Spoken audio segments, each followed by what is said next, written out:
D'après les nouvelles les plus récentes de Rotterdam, il paraît que cette ville est dans un singulier état d'effervescence philosophique. En réalité, il s'y est produit des phénomènes d'un genre si complètement inattendu, si entièrement nouveau, si absolument en contradiction avec toutes les opinions reçues, que je ne doute pas qu'avant peu toute l'Europe ne soit sens dessus dessous, toute la physique en fermentation, et que la raison et l'astronomie ne se prennent aux cheveux. Il paraît que du mois de... Je ne me rappelle pas positivement la date, une foule immense était rassemblée, dans un but qui n'est pas spécifié, sur la grande place de la bourse de la confortable ville de Rotterdam.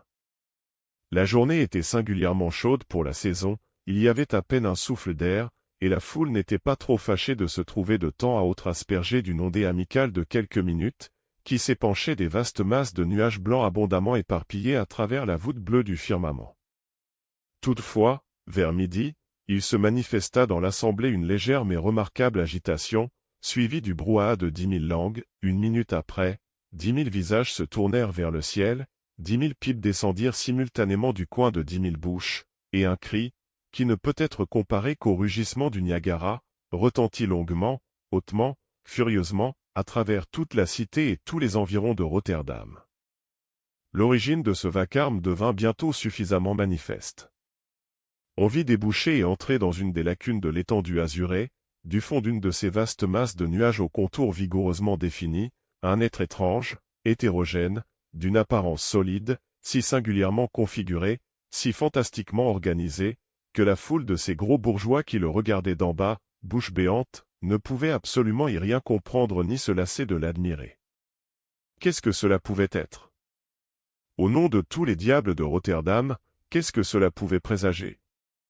Personne ne le savait, personne ne pouvait le deviner, personne, pas même le bourgmestre Miner Superbu von Inderduck, ne possédait la plus légère donnée pour éclaircir ce mystère, en sorte que, n'ayant rien de mieux à faire, tous les Rotterdamois, à un homme près, remirent sérieusement leurs pipes dans le coin de leur bouche, et, gardant toujours un œil braqué sur le phénomène, se mirent à pousser leur fumée, firent une pause, se dandinèrent de droite à gauche, et grognèrent significativement, puis se dandinèrent de gauche à droite, grognèrent, firent une pause, et finalement se remirent à pousser leur fumée. Cependant, on voyait descendre, toujours plus bas vers la béate ville de Rotterdam, l'objet d'une si grande curiosité et la cause d'une si grosse fumée. En quelques minutes, la chose arriva assez près pour qu'on pût la distinguer exactement. Cela semblait être, oui. C'était indubitablement une espèce de ballon, mais jusqu'alors, à coup sûr, Rotterdam n'avait pas vu de pareil ballon. Car qui, je vous le demande, a jamais entendu parler d'un ballon entièrement fabriqué avec des journaux crasseux?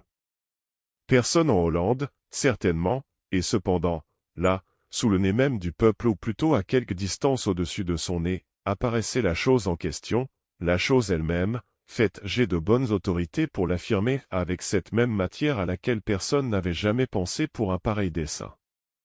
C'était une énorme insulte au bon sens des bourgeois de Rotterdam.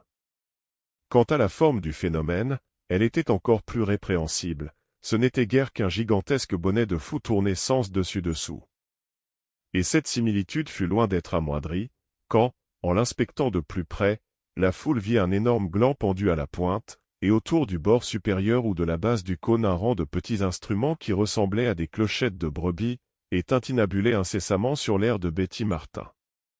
Mais voilà qui était encore plus viol, suspendu par des rubans bleus au bout de la fantastique machine, se balançait, en manière de nacelle, un immense chapeau de castor gris américain, à bord superlativement large, à calotte hémisphérique, avec un ruban noir et une boucle d'argent.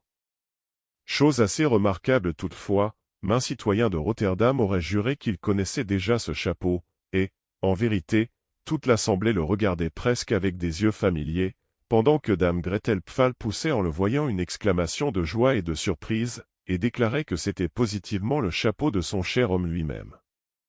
Or, c'était une circonstance d'autant plus importante à noter, que Pfahl, avec ses 3 compagnons, avait disparu de Rotterdam, depuis 5 ans environ, d'une manière soudaine et inexplicable, et, jusqu'au moment où commence ce récit, tous les efforts pour obtenir des renseignements sur eux avaient échoué. Il est vrai qu'on avait découvert récemment, dans une partie retirée de la ville, à l'est, quelques ossements humains, mêlés à un amas de décombres d'un aspect bizarre, et quelques profanes avaient été jusqu'à supposer qu'un hideux meurtre avait dû être commis en cet endroit, et que Hans Pfaall et ses camarades en avaient été très probablement les victimes. Mais revenons à notre récit. Le ballon, car c'en était un, décidément, était maintenant descendu à 100 pieds du sol, et montrait distinctement à la foule le personnage qui l'habitait. Un singulier individu, en vérité. Il ne pouvait guère avoir plus de 2 pieds de haut. Mais sa taille, toute petite qu'elle était, ne l'aurait pas empêché de perdre l'équilibre, et de passer par-dessus le bord de sa toute petite nacelle, sans l'intervention d'un rebord circulaire qui lui montait jusqu'à la poitrine, et se rattachait aux cordes du ballon. Le corps du petit homme était volumineux au-delà de toute proportion, et donnait à l'ensemble de son individu une apparence de rotondité singulièrement absurde. De ses pieds, naturellement, on n'en pouvait rien voir. Ses mains étaient monstrueusement grosses, ses cheveux, gris et rassemblés par derrière en une queue, son nez, prodigieusement long, crochu et empourpré, ses yeux bien fendus brillants et perçants, son menton et ses joues, quoique ridés par la vieillesse, larges, boursouflés, doubles, mais, sur les 2 côtés de sa tête, il était impossible d'apercevoir le semblant d'une oreille. Ce drôle de petit monsieur était habillé d'un paletot-sac de satin bleu de ciel et de culottes collantes assorties, serrées aux genoux par une boucle d'argent.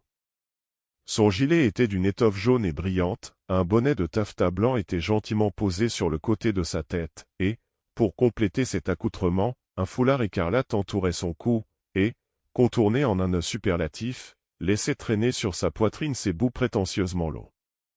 Étant descendu, comme je l'ai dit, à 100 pieds environ du sol, le vieux petit monsieur fut soudainement saisi d'une agitation nerveuse, et parut peu soucieux de s'approcher davantage de la terre ferme. Il jeta donc une quantité de sable d'un sac de toile qu'il souleva à grand-peine, et resta stationnaire pendant un instant. Il s'appliqua alors à extraire de la poche de son paletot, d'une manière agitée et précipitée, un grand portefeuille de maroquin.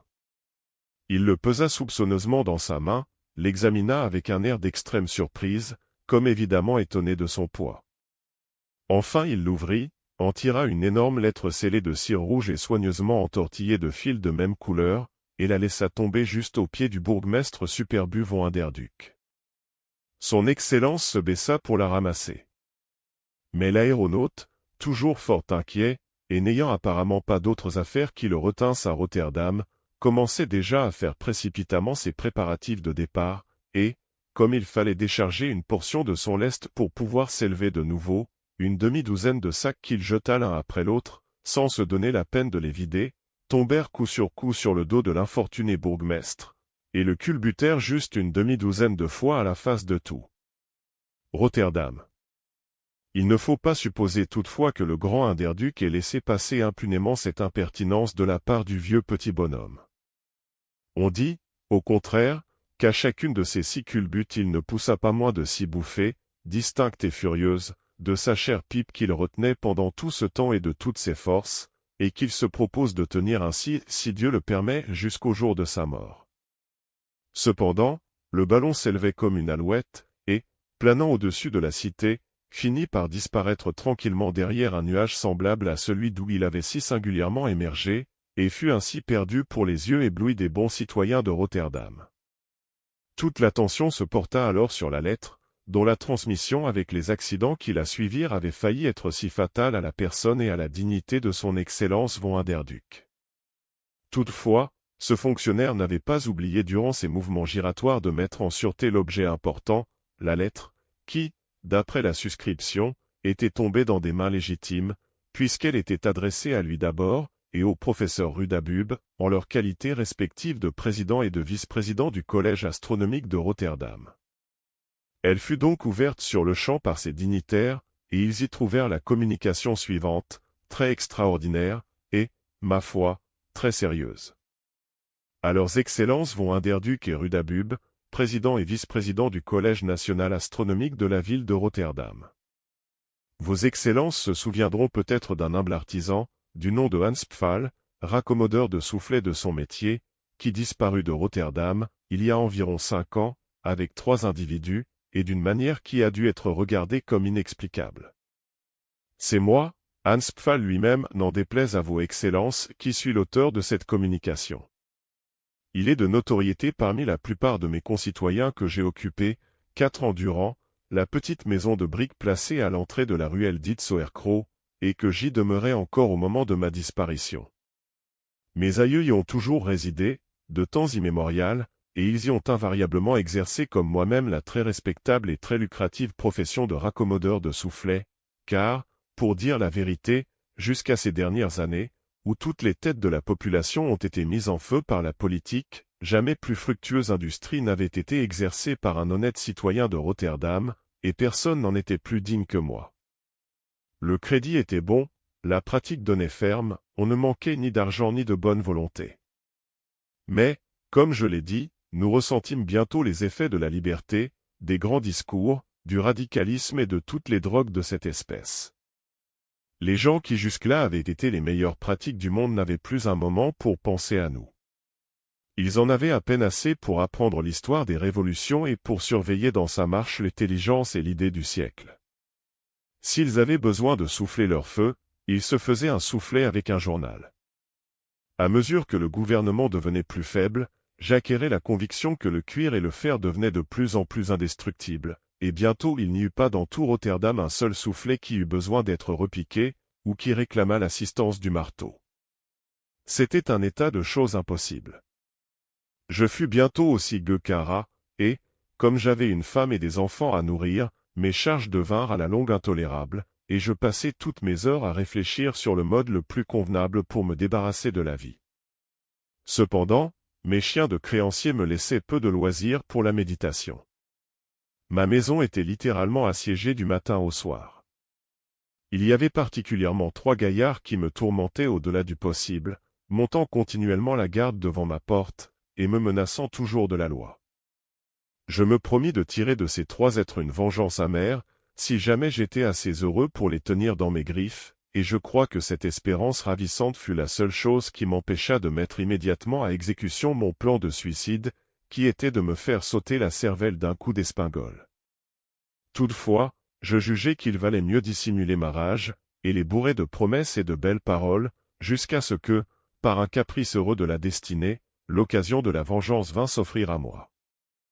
Un jour que j'étais parvenu à leur échapper, et que je me sentais encore plus abattu que d'habitude, je continuai à errer pendant longtemps encore et sans but à travers les rues les plus obscures, jusqu'à ce qu'enfin je butai contre le coin d'une échoppe de bouquiniste. Trouvant sous ma main un fauteuil à l'usage des pratiques, je m'y jetai de mauvaise humeur, et, sans savoir pourquoi, j'ouvris le premier volume qui me tomba sous la main. Il se trouva que c'était une petite brochure traitant de l'astronomie spéculative, et écrite, soit par le professeur Anck, de Berlin, soit par un Français dont le nom ressemblait beaucoup au sien. J'avais une légère teinture de cette science, et je fus bientôt tellement absorbé par la lecture de ce livre, que je le lus 2 fois d'un bout à l'autre avant de revenir au sentiment de ce qui se passait autour de moi.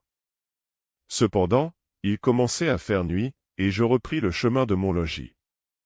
Mais la lecture de ce petit traité, coïncidant avec une découverte pneumatique qui m'avait été récemment communiquée par un cousin de Nantes, comme un secret d'une haute importance, avait fait sur mon esprit une impression indélébile, et, tout en flânant à travers les rues crépusculeuses, je repassai minutieusement dans ma mémoire les raisonnements étranges, et quelquefois inintelligibles, de l'écrivain. Il y avait quelques passages qui avaient affecté mon imagination d'une manière extraordinaire. Plus j'y rêvais, plus intense devenait l'intérêt qu'ils avaient excité en moi. Mon éducation, généralement fort limitée, mon ignorance spéciale des sujets relatifs à la philosophie naturelle, loin de m'ôter toute confiance dans mon aptitude à comprendre ce que j'avais lu, ou de m'induire à mettre en suspicion les notions confuses et vagues qui avaient surgi naturellement de ma lecture, devenaient simplement un aiguillon plus puissant pour mon imagination, et j'étais assez vain, ou peut-être assez raisonnable, pour me demander si ces idées indigestes qui surgissent dans les esprits mal réglés ne contiennent pas souvent en elles, comme elles en ont la parfaite apparence, toute la force, toute la réalité, et toutes les autres propriétés inhérentes à l'instinct et à l'intuition. Il était tard quand j'arrivai à la maison, et je me mis immédiatement au lit. Mais mon esprit était trop préoccupé pour que je pusse dormir, et je passai la nuit entière en méditation. Je me levai de grand matin, et je courus vivement à l'échoppe du bouquiniste, où j'employai tout le peu d'argent qui me restait à l'acquisition de quelques volumes de mécanique et d'astronomie pratique. Je les transportai chez moi comme un trésor, et je consacrai à les lire tous mes instants de loisir. Je fis ainsi assez de progrès dans mes nouvelles études pour mettre à exécution certains projets qui m'avaient été inspirés par le diable ou par mon bon génie. Pendant tout ce temps, je fis tous mes efforts pour me concilier les 3 créanciers qui m'avaient causé tant de tourments. Finalement, j'y réussis, tant en vendant une assez grande partie de mon mobilier pour satisfaire à moitié leurs réclamations, qu'en leur faisant la promesse de solder la différence après la réalisation d'un petit projet qui me trottait dans la tête, et pour l'accomplissement duquel je réclamais leurs services.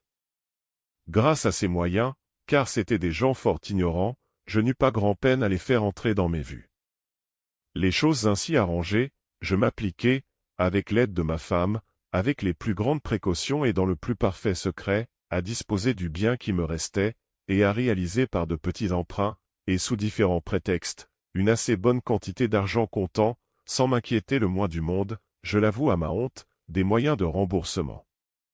Grâce à cet accroissement de ressources, je me procurai, en diverses fois, plusieurs pièces de très belles battistes, de 12 yards chacune, de la ficelle, une provision de vernis de caoutchouc, un vaste et profond panier d'osier, fait sur commande, et quelques autres articles nécessaires à la construction et à l'équipement d'un ballon d'une dimension extraordinaire. Je chargeai ma femme de le confectionner le plus rapidement possible, et je lui donnai toutes les instructions nécessaires pour la manière de procéder. En même temps, je fabriquai avec de la ficelle un filet d'une dimension suffisante, j'y adaptai un cerceau et des cordes, et je faisais l'emplette des nombreux instruments et des matières nécessaires pour faire des expériences dans les plus hautes régions de l'atmosphère. Une nuit, je transportai prudemment dans un endroit retiré de Rotterdam, à l'est, 5 barriques cerclées de fer, qui pouvaient contenir chacune environ 50 gallons, et une 6e d'une dimension plus vaste, 6 tubes en fer blanc, de 3 pouces de diamètre et de 4 pieds de long, façonnés à toc, une bonne quantité d'une certaine substance métallique ou demi-métal, que je ne nommerai pas, et une 12aine de damjane remplie d'un acide très commun. Le gaz qui devait résulter de cette combinaison est un gaz qui n'a jamais été, jusqu'à présent, fabriqué que par moi, ou du moins qui n'a jamais été appliqué à un pareil objet. Tout ce que je puis dire ici, c'est qu'il est une des parties constituantes de l'azote, qui a été si longtemps regardée comme irréductible, et que sa densité est moindre que celle de l'hydrogène d'environ 37 fois et 4 dixièmes. Il est sans saveur, mais non sans odeur, il brûle, quand il est pur, avec une flamme verdâtre, il attaque instantanément la vie animale. Je ne ferai aucune difficulté d'en livrer tout le secret, mais il appartient de droit, comme je l'ai déjà fait entendre, à un citoyen de Nantes, en France, par qui il m'a été communiqué sous condition. Le même individu m'a confié, sans être le moins du monde au fait de mes intentions, un procédé pour fabriquer les ballons avec un certain tissu animal, qui rend la fuite du gaz chose presque impossible, mais je trouvais ce moyen beaucoup trop dispendieux, et, d'ailleurs, il se pouvait que la batiste, revêtue d'une couche de caoutchouc, fût tout aussi bonne. Je ne mentionne cette circonstance que parce que je crois probable que l'individu en question tentera, un de ces jours, une ascension avec le nouveau gaz et la matière dont j'ai parlé, et que je ne veux pas le priver de l'honneur d'une invention très originale. À chacune des places qui devaient être occupées par l'un des petits tonneaux, je creusai secrètement un petit trou, les trous formant de cette façon un cercle de 25 pieds de diamètre. Au centre du cercle, qui était la place désignée pour la plus grande barrique, je creusai un trou plus profond. Dans chacun des 5 petits trous, je disposai une boîte de fer blanc, contenant 50 livres de poudre à canon, et dans le plus grand un baril qui en tenait 150. Je reliai convenablement le baril et les 5 boîtes par des traînées couvertes, et, ayant fourré dans l'une des boîtes le bout d'une mèche longue de 4 pieds environ, je comblai le trou et plaçai la barrique par-dessus, laissant dépasser l'autre bout de la mèche d'un pouce à peu près au-delà de la barrique, et d'une manière presque invisible. Je comblai successivement les autres trous, et disposai chaque barrique à la place qui lui était destinée. Outre les articles que j'ai énumérés, je transportai à mon dépôt général et j'y cachai un des appareils perfectionnés de Grimm pour la condensation de l'air atmosphérique. Toutefois, je découvris que cette machine avait besoin de singulières modifications pour devenir propre à l'emploi auquel je la destinais. Mais, Grâce à un travail entêté et à une incessante persévérance, j'arrivai à des résultats excellents dans tous mes préparatifs. Mon ballon fut bientôt parachevé. Il pouvait contenir plus de 40 000 pieds cubes de gaz, il pouvait facilement m'enlever, selon mes calculs, moi et tout mon attirail, et même, en le gouvernant convenablement, 175 livres de lest par-dessus le marché. Il avait reçu 3 couches de vernis, et je vis que la batiste remplissait parfaitement l'office de la soie, elle était également solide et coûtait beaucoup moins cher. Tout étant prêt, j'exigeai de ma femme qu'elle me jurât le secret sur toutes mes actions depuis le jour de ma première visite à l'échoppe du bouquiniste, et je lui promis de mon côté de revenir aussitôt que les circonstances me le permettraient. Je lui donnai le peu d'argent qui me restait, et je lui fis mes adieux. En réalité, je n'avais pas d'inquiétude sur son compte. Elle était ce que les gens appellent une maîtresse femme, et pouvait très bien faire ses affaires sans mon assistance. Je crois même, pour tout dire, qu'elle m'avait toujours regardé comme un triste fainéant, un simple complément de poids, un remplissage, une espèce d'homme bon pour bâtir des châteaux en l'air, et rien de plus, et qu'elle n'était pas fâchée d'être débarrassée de moi. Il faisait nuit sombre quand je lui fis mes adieux, et, prenant avec moi, en manière d'aide de camp, les 3 créanciers qui m'avaient causé tant de soucis, nous portâmes le ballon avec sa nacelle et tous ses accessoires, par une route détournée, à l'endroit où j'avais déposé les autres articles. Nous les y trouvâmes parfaitement intacts, et je me mis immédiatement à la besogne. Nous étions au 1er avril. La nuit, comme je l'ai dit, était sombre, on ne pouvait pas apercevoir une étoile, et une bruine épaisse, qui tombait par intervalles, nous incommodait fort. Mais ma grande inquiétude, c'était le ballon, qui, en dépit du vernis qui le protégeait, commençait à s'alourdir par l'humidité, la poudre aussi pouvait s'avarier. Je fis donc travailler rudement mes 3 gredins, je leur fis piler de la glace autour de la barrique centrale et agiter l'acide dans les autres. Cependant, ils ne cessaient de m'importuner de questions pour savoir ce que je voulais faire avec tout cet attirail, et exprimer un vif mécontentement de la terrible besogne à laquelle je les condamnais. Ils ne comprenaient pas, disaient-ils, ce qu'il pouvait résulter de bon à leur faire ainsi se mouiller la peau uniquement pour les rendre complices d'une aussi abominable incantation.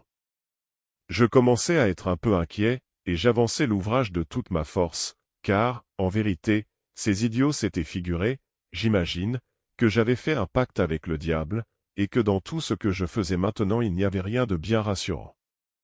J'avais donc une très grande crainte de les voir me planter là. Toutefois, je m'efforçai de les apaiser en leur promettant de les payer jusqu'au dernier sou, aussitôt que j'aurais mené à bonne fin la besogne en préparation. Naturellement ils interprétèrent ces beaux discours comme ils voulurent, s'imaginant sans doute que de toute manière j'allais me rendre maître d'une immense quantité d'argent comptant, et, pourvu que je leur payasse ma dette, et un petit bras en plus, en considération de leur service, j'ose affirmer qu'ils s'inquiétaient fort peu de ce qui pouvait advenir de mon âme ou de ma carcasse. Au bout de 4h30 environ, le ballon me parut suffisamment gonflé.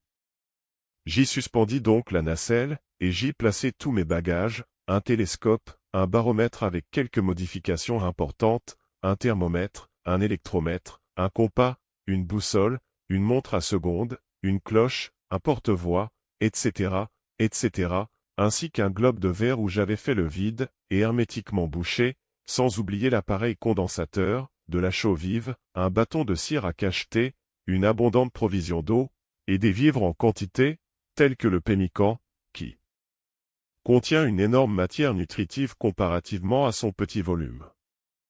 J'installai aussi dans ma nacelle un couple de pigeons et une chatte. Nous étions presque au point du jour, et je pensais qu'il était grandement temps d'effectuer mon départ. Je laissai donc tomber par terre, comme par accident, un cierge allumé, et, en me baissant pour le ramasser, j'eus soin de mettre sournoisement le feu à la mèche, dont le bout, comme je l'ai dit, dépassait un peu le bord inférieur d'un des petits tonneaux. J'exécutai cette manœuvre sans être vu le moins du monde par mes 3 bourreaux, je sautai dans la nacelle, je coupai immédiatement l'unique corde qui me retenait à la terre, et je m'aperçus avec bonheur que j'étais enlevé avec une inconcevable rapidité, le ballon emportait très facilement ses 175 livres de lest de plomb, il aurait pu emporter le double. Quand je quittai la terre, le baromètre marquait 30 pouces, et le thermomètre centigrade 19 degrés. Cependant, j'étais à peine monté à une hauteur de 50 yards, quand arriva derrière moi, avec un rugissement et un grondement épouvantables, une si épaisse trompe de feu et de gravier, de bois et de métal enflammé, mêlée à des membres humains déchirés, que je sentis mon cœur défaillir, et que je me jetai tout au fond de ma nacelle, tremblant de terreur. Alors, je compris que j'avais horriblement chargé la mine, et que j'avais encore à subir les principales conséquences de la secousse. En effet, en moins d'une seconde, je sentis tout mon sang refluer vers mes tempes, et immédiatement, inopinément, une commotion que je n'oublierai jamais éclata à travers les ténèbres, et sembla déchirer en deux le firmament lui-même. Plus tard, quand j'eus le temps de la réflexion, je ne manquai pas d'attribuer l'extrême violence de l'explosion, relativement à moi, à sa véritable cause, c'est-à-dire à ma position, directement au-dessus de la mine et dans la ligne de son action la plus puissante. Mais, en ce moment, je ne songeais qu'à sauver ma vie.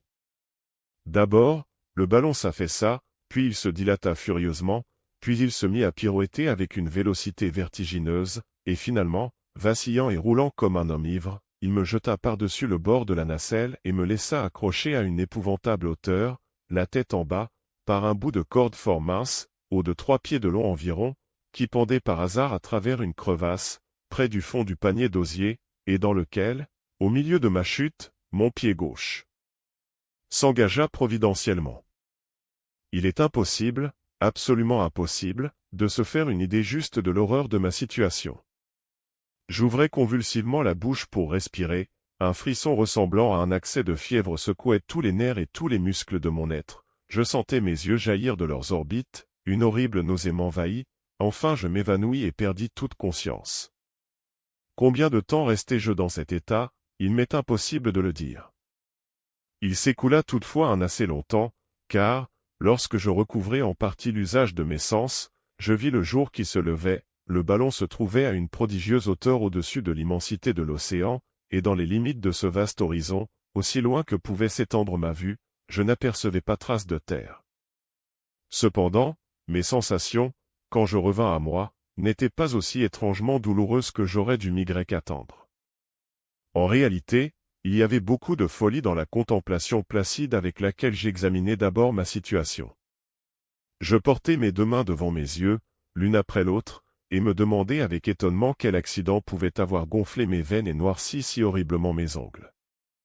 Puis j'examinai soigneusement ma tête, je la secouai à plusieurs reprises, et la tâtai avec une attention minutieuse, jusqu'à ce que je me fusse heureusement assuré qu'elle n'était pas, ainsi que j'en avais eu l'horrible idée, plus grosse que mon ballon.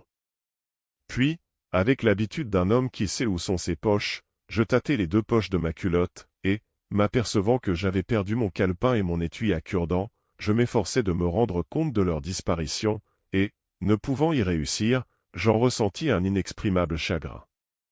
Il me sembla alors que j'éprouvais une vive douleur à la cheville de mon pied gauche, et une obscure conscience de ma situation commença à poindre dans mon esprit. Mais, chose étrange! Je n'éprouvai ni étonnement ni horreur. Si je ressentis une émotion quelconque, ce fut une espèce de satisfaction ou d'épanouissement en pensant à l'adresse qu'il me faudrait déployer pour me tirer de cette singulière alternative, et je ne fis pas de mon salut définitif l'objet d'un doute d'une seconde. Pendant quelques minutes, je restai plongé dans la plus profonde méditation. Je me rappelle distinctement que j'ai souvent serré les lèvres, que j'ai appliqué mon index sur le côté de mon nez, et que j'ai pratiqué les gesticulations et grimaces habituelles aux gens qui, installés tout à leur aise dans leur fauteuil, méditent sur des matières embrouillées ou importantes. Quand je crus avoir suffisamment rassemblé mes idées, je portai avec la plus grande précaution, la plus parfaite délibération, mes mains derrière mon dos, et je détachai la grosse boucle de fer qui terminait la ceinture de mon pantalon. Cette boucle avait 3 dents qui, étant un peu rouillées, tournaient difficilement sur leur axe. Cependant, avec beaucoup de patience, je les amenai à angle droit avec le corps de la boucle et m'aperçus avec joie qu'elle restait ferme dans cette position. Tenant entre mes dents cette espèce d'instrument, je m'appliquai à dénouer le nœud de ma cravate. Je fus obligé de me reposer plus d'une fois avant d'avoir accompli cette manœuvre, mais, à la longue, j'y réussis. À l'un des bouts de la cravate, j'assujettis la boucle, et, pour plus de sécurité, je nouai étroitement l'autre bout autour de mon poing. Soulevant alors mon corps par un déploiement prodigieux de force musculaire, je réussis du premier coup à jeter la boucle par-dessus la nacelle et à l'accrocher, comme je l'avais espéré, dans le rebord circulaire de l'osier. Mon corps faisait alors avec la paroi de la nacelle un angle de 45 degrés environ, mais il ne faut pas entendre que je fusse à 45 degrés au-dessous de la perpendiculaire, bien loin de là, j'étais toujours placé dans un plan presque parallèle au niveau de l'horizon, car la nouvelle position que j'avais conquise avait eu pour effet de chasser d'autant le fond de la nacelle, et conséquemment ma position était des plus périlleuses. Mais qu'on suppose que, dans le principe, lorsque je tombais de la nacelle, je fusse tombé la face tournée vers le ballon au lieu de l'avoir tournée du côté opposé, comme elle était maintenant, ou, en second lieu, que la corde par laquelle j'étais accroché eût pendu par hasard du rebord supérieur, au lieu de passer par une crevasse du fond, on concevra facilement que, dans ces deux hypothèses, il m'eût été impossible d'accomplir un pareil miracle, et les présentes révélations eussent été entièrement perdues pour la postérité. J'avais donc toutes les raisons de bénir le hasard, mais, en somme, j'étais tellement stupéfié, que je me sentais incapable de rien faire, et que je restais suspendu, pendant un quart d'heure peut-être, dans cette extraordinaire situation, sans tenter de nouveau le plus léger effort, perdu dans un singulier calme et dans une béatitude idiote. Mais cette disposition de mon être s'évanouit bien vite et fit place à un sentiment d'horreur, d'effroi, d'absolue désespérance et de destruction. En réalité, le sang si longtemps accumulé dans les vaisseaux de la tête et de la gorge, et qui avait jusque-là créé en moi un délire salutaire dont l'action suppléait à l'énergie, commençait maintenant à refluer et à reprendre son niveau, et la clairvoyance qui me revenait, augmentant la perception du danger, ne servait qu'à me priver du sang-froid et du courage nécessaires pour l'affronter. Mais, par bonheur pour moi, cette faiblesse ne fut pas de longue durée. L'énergie du désespoir me revint à propos, et, avec des cris et des efforts frénétiques, je m'élançai convulsivement et à plusieurs reprises par une secousse générale, jusqu'à ce qu'enfin, m'accrochant au bord si désiré avec des griffes plus serrées qu'un étau, je tortillai mon corps par-dessus et tombai la tête la première et tout pantelant dans le fond de la nacelle. Ce ne fut qu'après un certain laps de temps que je fus assez maître de moi pour m'occuper de mon ballon. Mais alors je l'examinai avec attention et découvris, à ma grande joie, qu'il n'avait subi aucune avarie. Tous mes instruments étaient sains et saufs, et, très heureusement, je n'avais perdu ni lest ni provision. À la vérité, je les avais si bien assujettis à leur place qu'un pareil accident était chose tout à fait improbable. Je regardai à ma montre, elle marquait 6 heures. Je continuai à monter rapidement, et le baromètre me donnait alors une hauteur de 3003 quarts. Juste au-dessous de moi apparaissait dans l'océan un petit objet noir, d'une forme légèrement allongée, à peu près de la dimension d'un domino, et ressemblant fortement, à tous égards, à l'un de ces petits joujoux.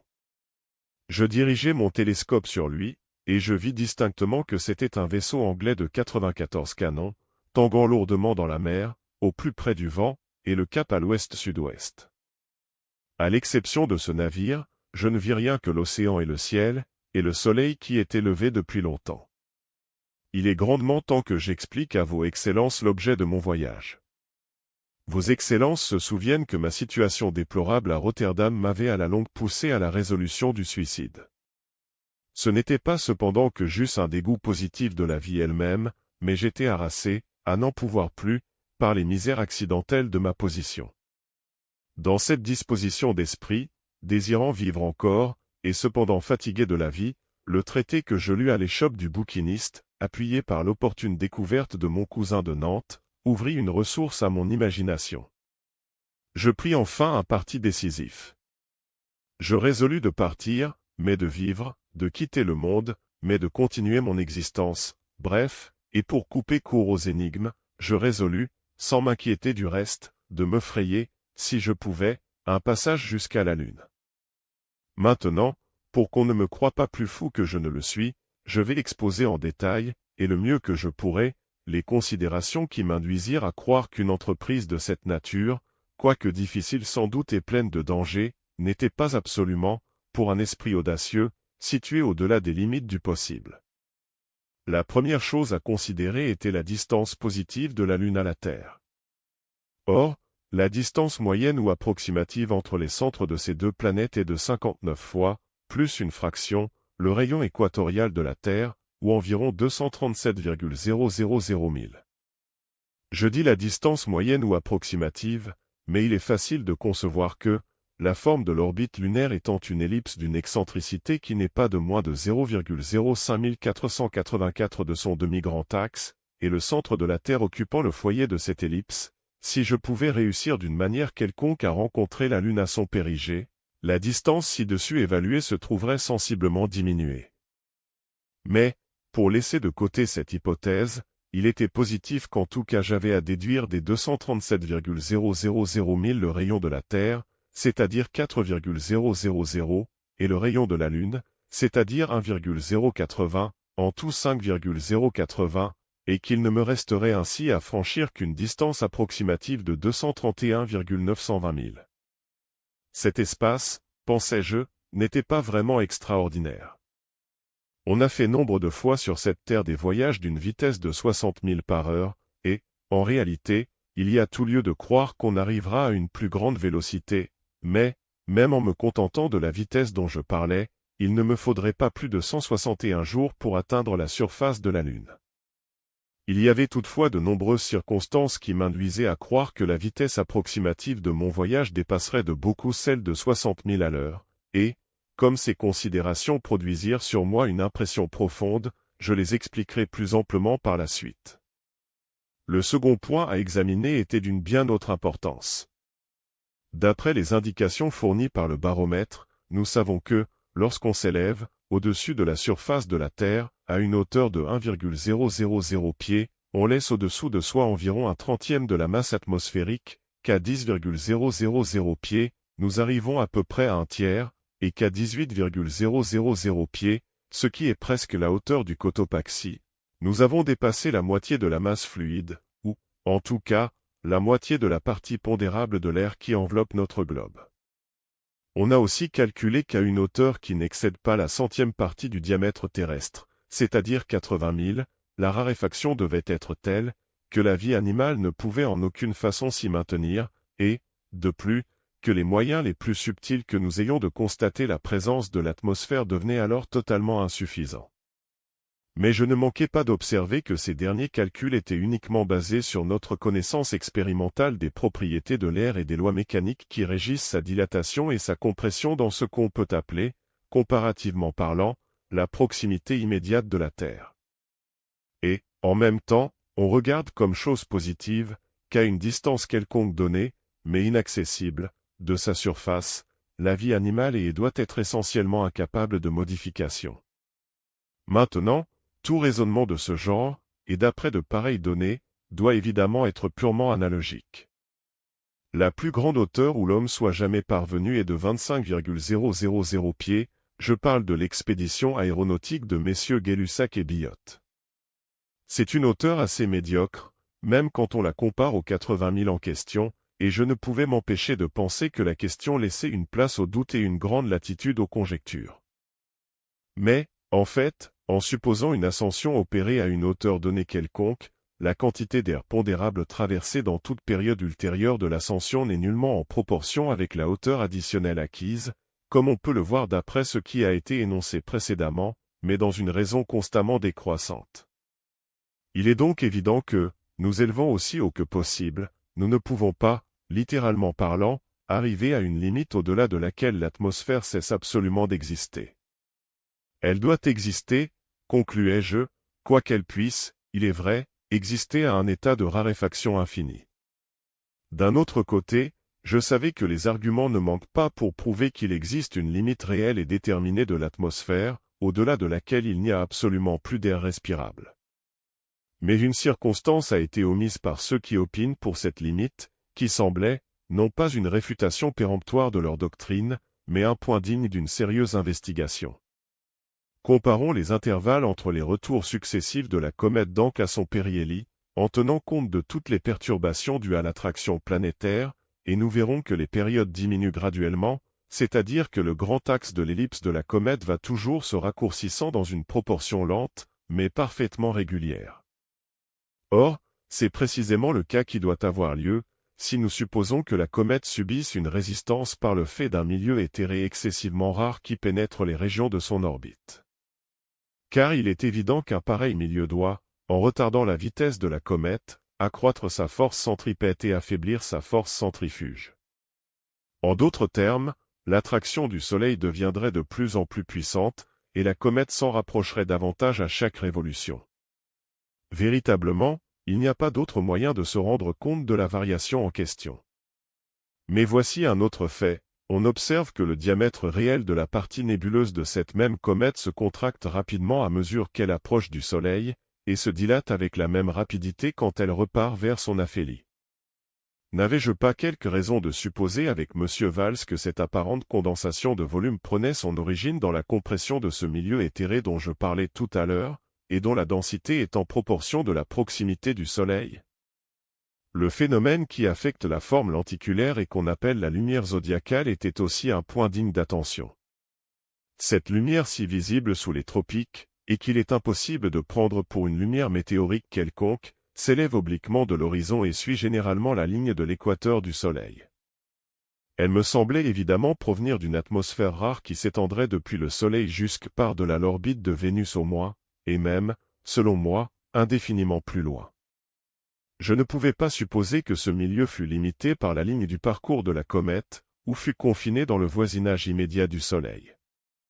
Il était si simple d'imaginer au contraire qu'il envahissait toutes les régions de notre système planétaire, condensé autour des planètes en ce que nous appelons atmosphère, et peut-être modifié chez quelques-unes par des circonstances purement géologiques, c'est-à-dire modifié ou varié dans ses proportions ou dans sa nature essentielle par les matières volatilisées émanant de leurs globes respectifs.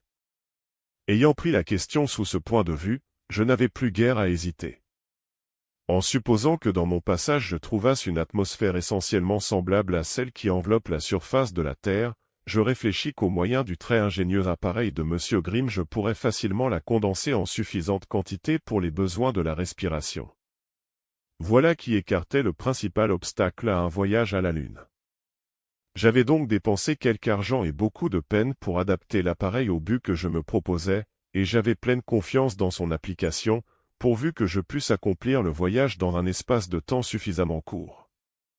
Ceci me ramène à la question de la vitesse possible. Tout le monde sait que les ballons, dans la première période de leur ascension, s'élèvent avec une vélocité comparativement modérée.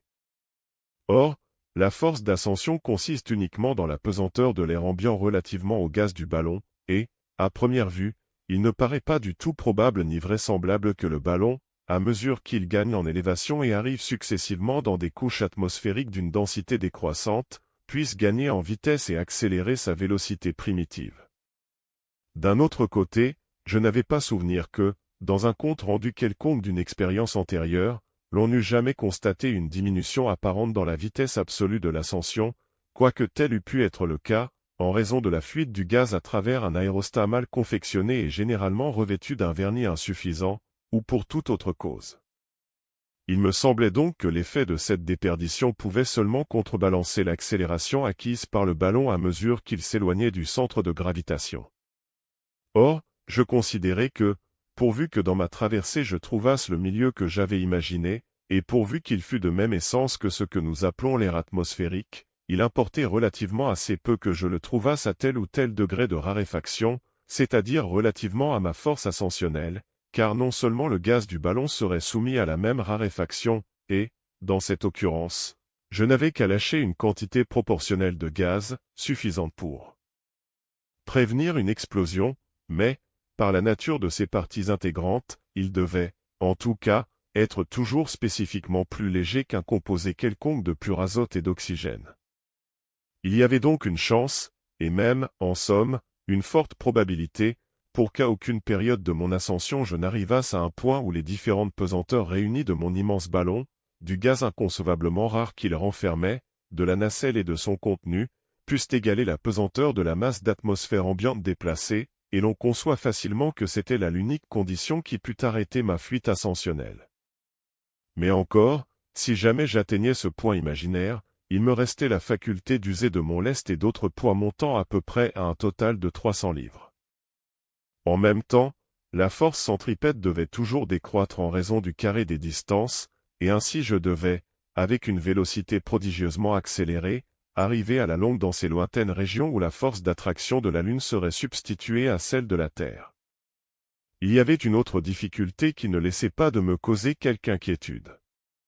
On a observé que dans les ascensions poussées à une hauteur considérable, outre la gêne de la respiration, on éprouvait dans la tête et dans tout le corps un immense malaise, souvent accompagné de saignements de nez et d'autres symptômes passablement alarmants, et qui devenaient de plus en plus insupportables à mesure qu'on s'élevait. C'était là une considération passablement effrayante. N'était-il pas probable que ces symptômes augmenteraient jusqu'à ce qu'ils se terminassent par la mort elle-même? Après mûre réflexion, je conclus que non. Il fallait en chercher l'origine dans la disparition progressive de la pression atmosphérique, à laquelle est accoutumée la surface de notre corps, et dans la distension inévitable des vaisseaux sanguins superficiels, et non dans une désorganisation positive du système animal, comme dans le cas de difficultés de respiration, où la densité atmosphérique est chimiquement insuffisante pour la rénovation régulière du sang dans un ventricule du cœur. Excepté dans le cas où cette rénovation ferait défaut, je ne voyais pas de raison pour que la vie ne se maintînt pas, même dans le vide, car l'expansion et la compression de la poitrine, qu'on appelle communément respiration, est une action purement musculaire, elle est la cause et non l'effet de la respiration. En un mot, je concevais que, le corps s'habituant à l'absence de pression atmosphérique, ces sensations douloureuses devaient diminuer graduellement, et, pour les supporter tant qu'elles dureraient, j'avais toute confiance dans la solidité de fer de ma constitution. J'ai donc exposé quelques-unes des considérations, non pas toutes certainement, qui m'induisirent à former le projet d'un voyage à la Lune. Je vais maintenant, s'il plaît à vos excellences, vous exposer le résultat d'une tentative dont la conception paraît si audacieuse, et qui, dans tous les cas, n'a pas sa pareille dans les annales de l'humanité. Ayant atteint la hauteur dont il a été parlé ci-dessus, c'est-à-dire 3003 je jetai hors de la nacelle une quantité de plumes, et je vis que je montais toujours avec une rapidité suffisante, il n'y avait donc pas nécessité de jeter du lest. J'en fus très aise, car je désirais garder avec moi autant de lest que j'en pourrais porter, par la raison bien simple que je n'avais aucune donnée positive sur la puissance d'attraction et sur la densité atmosphérique. Je ne souffrais jusqu'à présent d'aucun malaise physique, je respirais avec une parfaite liberté et n'éprouvais aucune douleur dans la tête. La chatte était couchée fort solennellement sur mon habit que j'avais ôté, et regardait les pigeons avec un air de nonchaloir. Ces derniers, que j'avais attachés par la patte, pour les empêcher de s'envoler, étaient fort occupés à piquer quelques grains de riz éparpillés pour eux au fond de la nacelle. À 6h20, le baromètre donnait une élévation de 26,400 pieds, ou 5000, à une fraction près. La perspective semblait sans borne. Rien de plus facile d'ailleurs que de calculer à l'aide de la trigonométrie sphérique l'étendue de surface terrestre qu'embrassait mon regard. La surface convexe d'un segment de sphère est à la surface entière de la sphère comme le sinus verse du segment est au diamètre de la sphère. Or, dans mon cas, le sinus verse, c'est-à-dire l'épaisseur du segment situé au-dessous de moi, était à peu près égale à mon élévation, ou à l'élévation du point de vue au-dessus de la surface. La proportion de 5000 à 8000 exprimerait donc l'étendue de la surface que j'embrassais, c'est-à-dire que j'apercevais la 16/100e partie de la surface totale du globe. La mer apparaissait polie comme un miroir, bien qu'à l'aide du télescope je découvrisse qu'elle était dans un état de violente agitation. Le navire n'était plus visible, il avait sans doute dérivé vers l'est. Je commençais dès lors à ressentir par intervalles une forte douleur à la tête, bien que je continuasse à respirer à peu près librement. La chatte et les pigeons semblaient n'éprouver aucune incommodité. À 7h-20, le ballon entra dans la région d'un grand et épais nuage qui me causa beaucoup d'ennui, mon appareil condensateur en fut endommagé, et je fus trempé jusqu'aux os. C'est, à coup sûr, une singulière rencontre, car je n'aurais pas supposé qu'un nuage de cette nature pût se soutenir à une si grande élévation. Je pensais faire pour le mieux en jetant 2 morceaux de lest de 5 livres chaque, ce qui me laissait encore 165 livres de lest. Grâce à cette opération, je traversai bien vite l'obstacle, et je m'aperçus immédiatement que j'avais gagné prodigieusement en vitesse. Quelques secondes après que j'eus quitté le nuage, un éclair éblouissant le traversa d'un bout à l'autre et l'incendia dans toute son étendue, lui donnant l'aspect d'une masse de charbon en ignition. Qu'on se rappelle que ceci se passait en plein jour. Aucune pensée ne pourrait rendre la sublimité d'un pareil phénomène se déployant dans les ténèbres de la nuit. L'enfer lui-même aurait trouvé son image exacte. Tel que je le visse, ce spectacle me fit dresser les cheveux. Cependant, je dardai au loin mon regard dans les abîmes béants, je laissai mon imagination plonger et se promener sous d'étranges et immenses voûtes, dans des gouffres empourprés, dans les abîmes rouges et sinistres d'un feu effrayant et insondable. Je l'avais échappé belle. Si le ballon était resté une minute de plus dans le nuage, c'est-à-dire si l'incommodité dont je souffrais ne m'avait pas déterminé à jeter du lest, ma destruction pouvait en être et en eût très probablement été la conséquence. De pareils dangers, quoiqu'on y fasse peu d'attention, sont les plus grands peut-être qu'on puisse courir en ballon. J'avais pendant ce temps atteint une hauteur assez grande pour n'avoir aucune inquiétude à ce sujet. Je m'élevai alors très rapidement, et à cette heure le baromètre donnait une hauteur qui n'était pas moindre de 9000 et demi. Je commençais à éprouver une grande difficulté de respiration. Ma tête aussi me faisait excessivement souffrir, et, ayant senti depuis quelque temps de l'humidité sur mes joues, je découvris à la fin que c'était du sang qui suintait continuellement du tympan de mes oreilles. Mes yeux me donnaient aussi beaucoup d'inquiétude.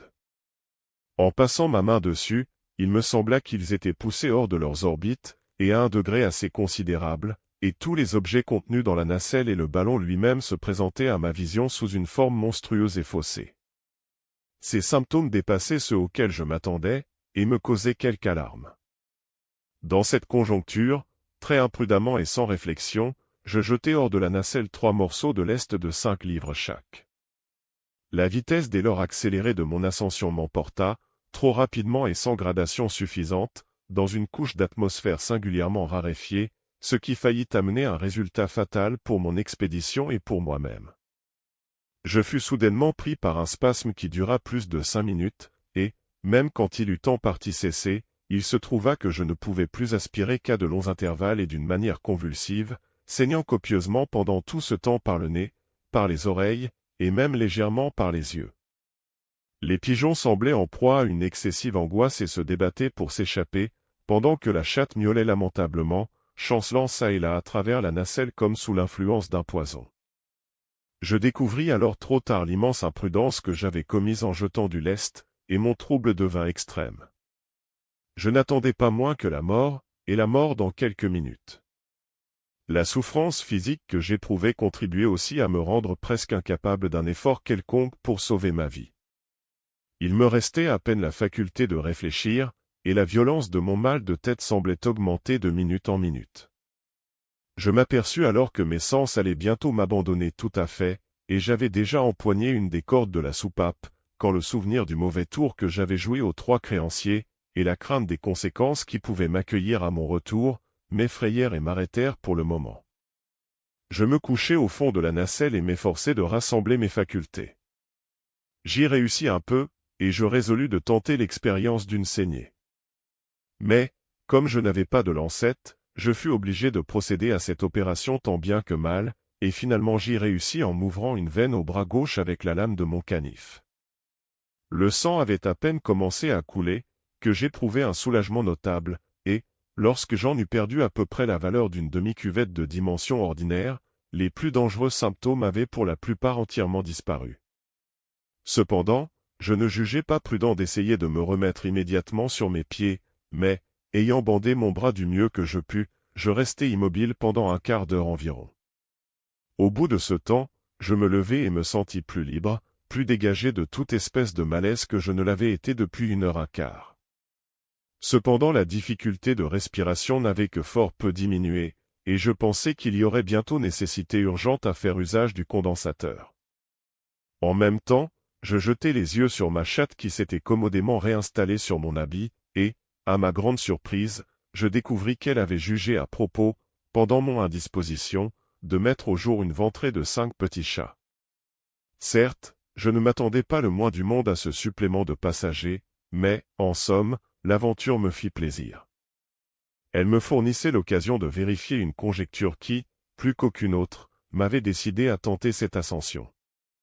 J'avais imaginé que l'habitude de la pression atmosphérique à la surface de la Terre était en grande partie la cause des douleurs qui attaquaient la vie animale à une certaine distance au-dessus de cette surface. Si les petits chats éprouvaient du malaise au même degré que leur mère, je devais considérer ma théorie comme fausse, mais je pouvais regarder le cas contraire comme une excellente confirmation de mon idée. À 8 heures, j'avais atteint une élévation de 17 000. Ainsi il me parut évident que ma vitesse ascensionnelle non seulement augmentait, mais que cette augmentation eût été légèrement sensible, même dans le cas où je n'aurais pas jeté de lest, comme je l'avais fait. Les douleurs de tête et d'oreille revenaient par intervalles avec violence, et, de temps à autre, j'étais repris par mes saignements de nez, mais, en somme, je souffrais beaucoup moins que je ne m'étais attendu. Cependant, de minute en minute, ma respiration devenait plus difficile, et chaque inhalation était suivie d'un mouvement spasmodique de la poitrine des plus fatigants. Je déployai alors l'appareil condensateur, de manière à le faire fonctionner immédiatement. L'aspect de la Terre, à cette période de mon ascension, était vraiment magnifique. À l'ouest, au nord et au sud, aussi loin que pénétrait mon regard, s'étendait une nappe illimitée de mer en apparence immobile, qui, de seconde en seconde, prenait une teinte bleue plus profonde. À une vaste distance vers l'est, s'allongeaient très distinctement les îles britanniques, les côtes occidentales de la France et de l'Espagne, ainsi qu'une petite portion de la partie nord du continent africain. Il était impossible de découvrir une trace des édifices particuliers, et les plus orgueilleuses cités de l'humanité avaient absolument disparu de la surface de la Terre. Ce qui m'étonna particulièrement dans l'aspect des choses situées au-dessous de moi, ce fut la concavité apparente de la surface du globe. Je m'attendais, assez sottement, à voir sa convexité réelle se manifester plus distinctement à proportion que je m'élèverais, mais quelques secondes de réflexion me suffirent pour expliquer cette contradiction. Une ligne abaissée perpendiculairement sur la Terre du point où je me trouvais aurait formé la perpendiculaire d'un triangle rectangle dont la base se serait étendue de l'angle droit à l'horizon, et l'hypoténuse de l'horizon au point occupé par mon ballon. Mais l'élévation où j'étais placé n'était rien ou presque rien comparativement à l'étendue embrassée par mon regard, en d'autres termes, la base et l'hypoténuse du triangle supposé étaient si longues, comparées à la perpendiculaire, qu'elles pouvaient être considérées comme deux lignes presque parallèles. De cette façon l'horizon de l'aéronaute lui apparaît toujours au niveau de sa nacelle. Mais, comme le point situé immédiatement au-dessous de lui apparaît et est, en effet, à une immense distance, naturellement il lui paraît aussi à une immense distance au-dessous de l'horizon. De là l'impression de concavité, et cette impression durera jusqu'à ce que l'élévation se trouve relativement à l'étendue de la perspective dans une proportion telle, que le parallélisme apparent de la base et de l'hypoténuse disparaisse. Cependant, comme les pigeons semblaient souffrir horriblement, je résolus de leur donner la liberté. Je déliai d'abord l'un d'eux, un superbe pigeon gris saumoné, et le plaçai sur le bord de la nacelle. Il semblait excessivement mal à son aise, regardait anxieusement autour de lui, battait des ailes, faisait entendre un roucoulement très accentué, mais ne pouvait pas se décider à s'élancer hors de la nacelle. À la fin, je le pris et le jetai à 6 yards environ du ballon. Cependant, bien loin de descendre, comme je m'y attendais, il fit des efforts véhéments pour rejoindre le ballon, poussant en même temps des cris très aigus et très perçants. Enfin, il réussit à rattraper sa première position sur le bord du panier, mais à peine s'y était-il posé qu'il pencha sa tête sur sa gorge et tomba mort au fond de la nacelle. L'autre n'eut pas un sort aussi déplorable. Pour l'empêcher de suivre l'exemple de son camarade et d'effectuer un retour vers le ballon, je le précipitai vers la terre de toute ma force, et vis avec plaisir qu'il continuait à descendre avec une grande vélocité, faisant usage de ses ailes très facilement et d'une manière parfaitement naturelle. En très peu de temps, il fut hors de vue, et je ne doute pas qu'il ne soit arrivé à bon port. Quant à la Minette, qui semblait en grande partie remise de sa crise, elle se faisait maintenant un joyeux régal de l'oiseau mort, et finit par s'endormir avec toutes les apparences du contentement. Les petits chats étaient parfaitement vivants et ne manifestaient pas le plus léger symptôme de malaise.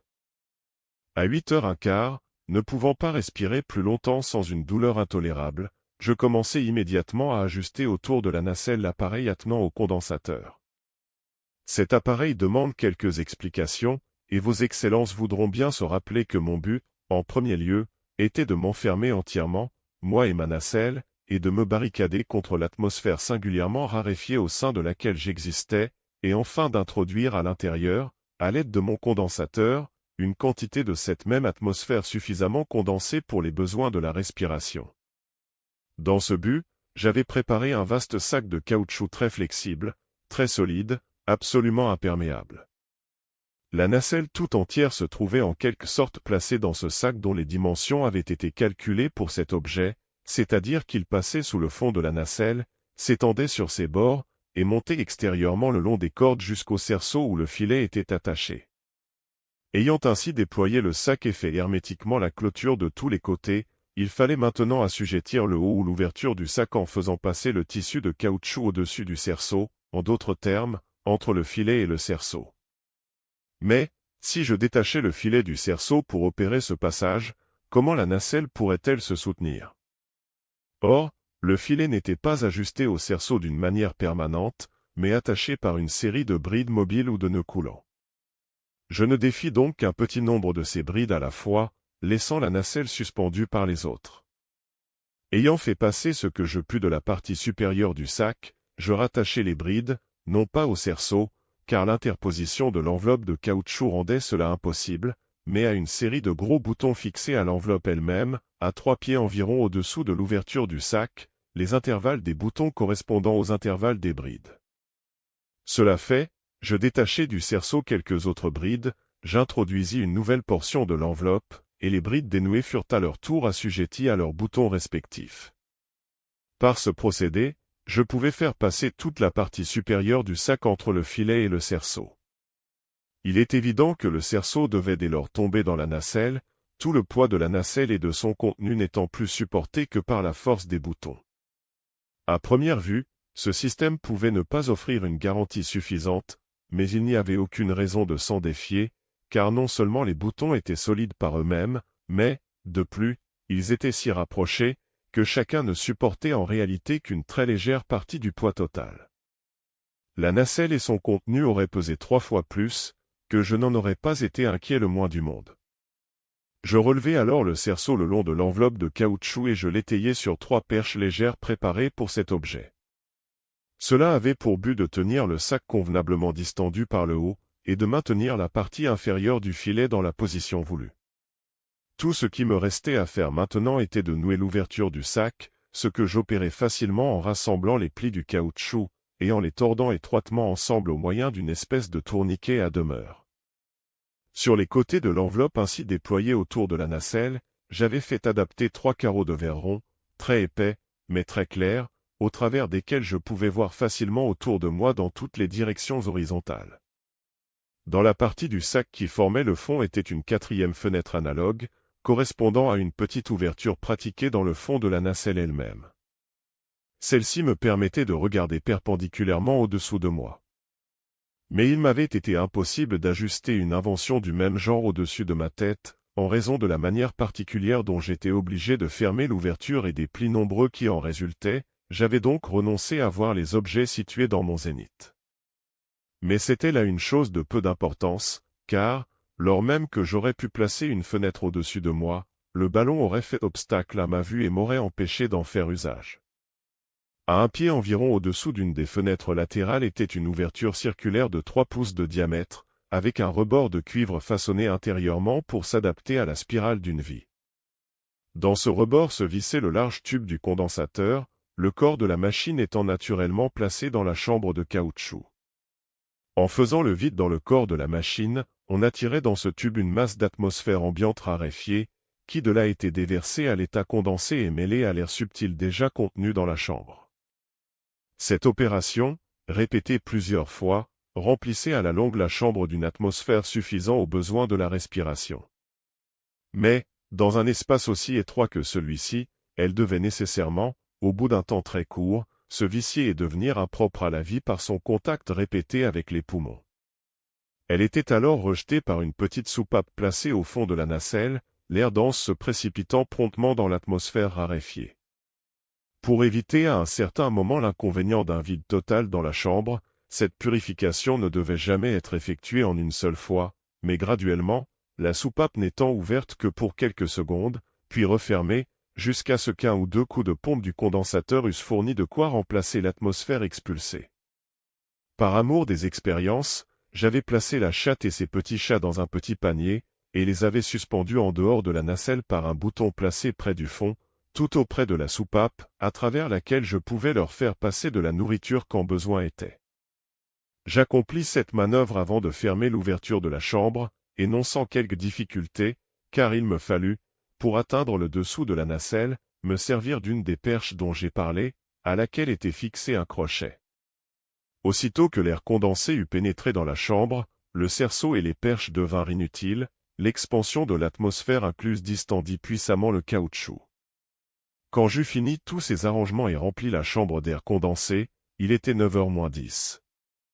Pendant tout le temps qu'avaient duré ces opérations, j'avais horriblement souffert de la difficulté de respiration, et je me repentais amèrement de la négligence ou plutôt de l'incroyable imprudence dont je m'étais rendu coupable en remettant au dernier moment une affaire d'une si haute importance. Mais enfin, lorsque j'eus fini, je commençai à recueillir, et promptement, les bénéfices de mon invention. Je respirais de nouveau avec une aisance et une liberté parfaite, et vraiment, pourquoi n'en eût-il pas été ainsi? Je fus aussi très agréablement surpris de me trouver en grande partie soulagé des vives douleurs qui m'avaient affligé jusqu'alors. Un léger mal de tête accompagné d'une sensation de plénitude ou de distension dans les poignets, les chevilles et la gorge, était à peu près tout ce dont j'avais à me plaindre maintenant. Ainsi, il était positif qu'une grande partie du malaise provenant de la disparition de la pression atmosphérique s'était absolument évanouie, et que presque toutes les douleurs que j'avais endurées pendant les 2 dernières heures devaient être attribuées uniquement aux effets d'une respiration insuffisante. À 9h moins 20, c'est-à-dire peu de temps après avoir fermé l'ouverture de ma chambre, le mercure avait atteint son extrême limite et était retombé dans la cuvette du baromètre, qui, comme je l'ai dit, était d'une vaste dimension. Il me donnait alors une hauteur de 132,000 pieds ou de 25 000, et conséquemment mon regard en ce moment n'embrassait pas moins de la 320e partie de la superficie totale de la Terre. À 9h, j'avais de nouveau perdu de vue la Terre dans l'est, mais pas avant de m'être aperçu que le ballon dérivait rapidement vers le nord-nord-ouest. L'océan, au-dessous de moi, gardait toujours son apparence de concavité, mais sa vue était souvent interceptée par des masses de nuées qui flottaient çà et là. À 9h30, je recommençai l'expérience des plumes, j'en jetai une poignée à travers la soupape. Elles ne voltigèrent pas, comme je m'y attendais, mais tombèrent perpendiculairement, en masse, comme un boulet, et avec une telle vélocité, que je les perdis de vue en quelques secondes. Je ne savais d'abord que penser de cet extraordinaire phénomène, je ne pouvais croire que ma vitesse ascensionnelle se fût si soudainement et si prodigieusement accélérée. Mais je réfléchis bientôt que l'atmosphère était maintenant trop raréfiée pour soutenir même des plumes, qu'elles tombaient réellement, ainsi qu'il m'avait semblé, avec une excessive rapidité, et que j'avais été simplement surpris par les vitesses combinées de leur chute et de mon ascension. À 10h, il se trouva que je n'avais plus grand-chose à faire et que rien ne réclamait mon attention immédiate. Mes affaires allaient donc comme sur des roulettes, et j'étais persuadé que le ballon montait avec une vitesse incessamment croissante, quoique je n'eusse plus aucun moyen d'apprécier cette progression de vitesse. Je n'éprouvais de peine ni de malaise d'aucune espèce, je jouissais même d'un bien-être que je n'avais pas encore connu depuis mon départ de Rotterdam. Je m'occupais tantôt à vérifier l'état de tous mes instruments, tantôt à renouveler l'atmosphère de la chambre. Quant à ce dernier point, je résolus de m'en occuper à des intervalles réguliers de 40 minutes, plutôt pour garantir complètement ma santé que par une absolue nécessité. Cependant, je ne pouvais pas m'empêcher de faire des rêves et des conjectures. Ma pensée s'ébattait dans les étranges et chimériques régions de la Lune. Mon imagination, se sentant une bonne fois délivrée de toute entrave, errait à son gré parmi les merveilles multiformes d'une planète ténébreuse et changeante. Tantôt c'étaient des forêts chenues et vénérables, des précipices rocailleux et des cascades retentissantes s'écroulant dans des gouffres sans fond. Tantôt j'arrivais tout à coup dans de calmes solitudes inondées d'un soleil de midi, où ne s'introduisait jamais aucun vent du ciel, et où s'étalaient à perte de vue de vastes prairies de pavots et de longues fleurs élancées semblables à des lits, toutes silencieuses et immobiles pour l'éternité. Puis je voyageais longtemps, longtemps, et je pénétrais dans une contrée qui n'était tout entière qu'un lac ténébreux et vague, avec une frontière de nuages. Mais ces images n'étaient pas les seules qui prissent possession de mon cerveau. Parfois des horreurs d'une nature plus noire, plus effrayante, s'introduisaient dans mon esprit, et ébranlaient les dernières profondeurs de mon âme par la simple hypothèse de leur possibilité.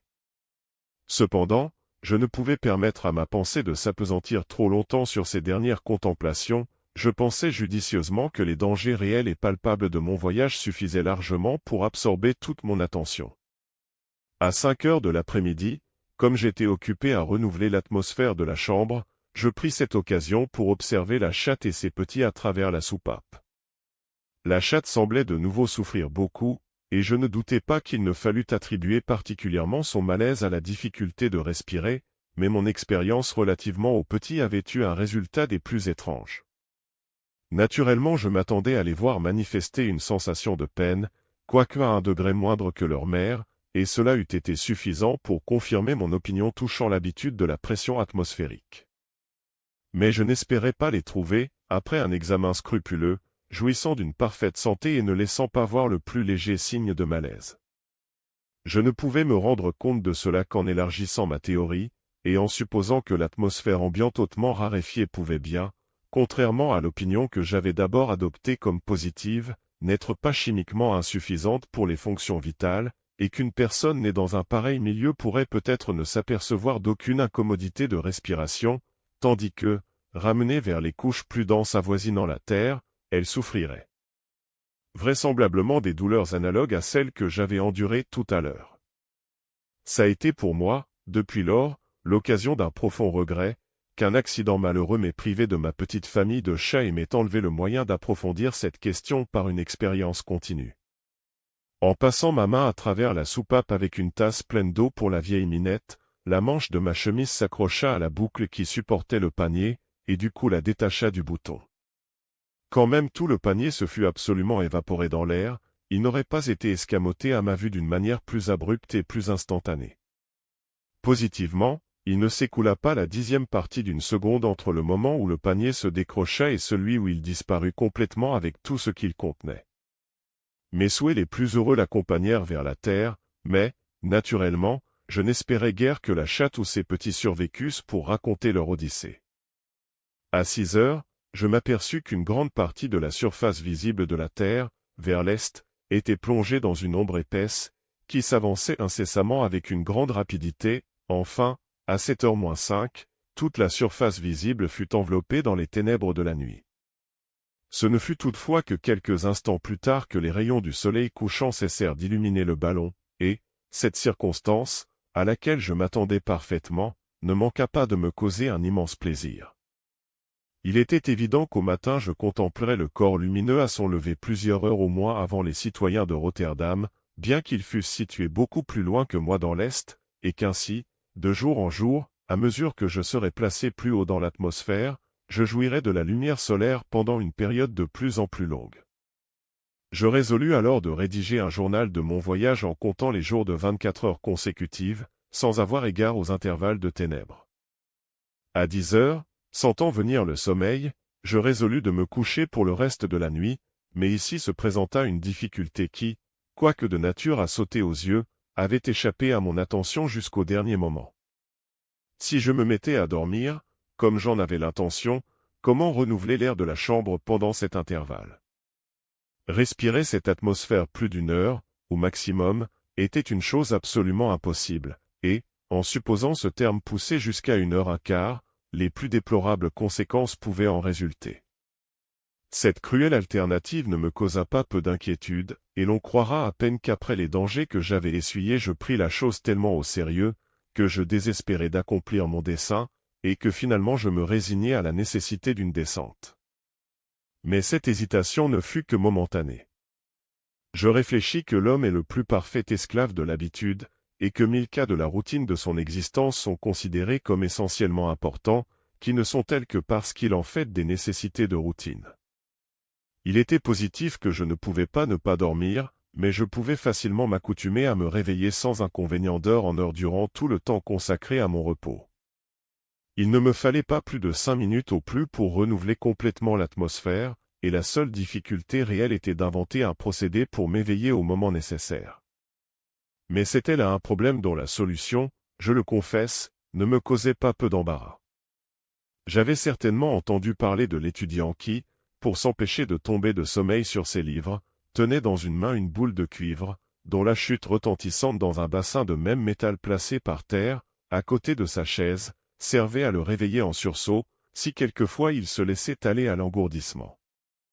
Mon cas, toutefois, était fort différent du sien et ne livrait pas de place à une pareille idée, car je ne désirais pas rester éveillé, mais me réveiller à des intervalles réguliers.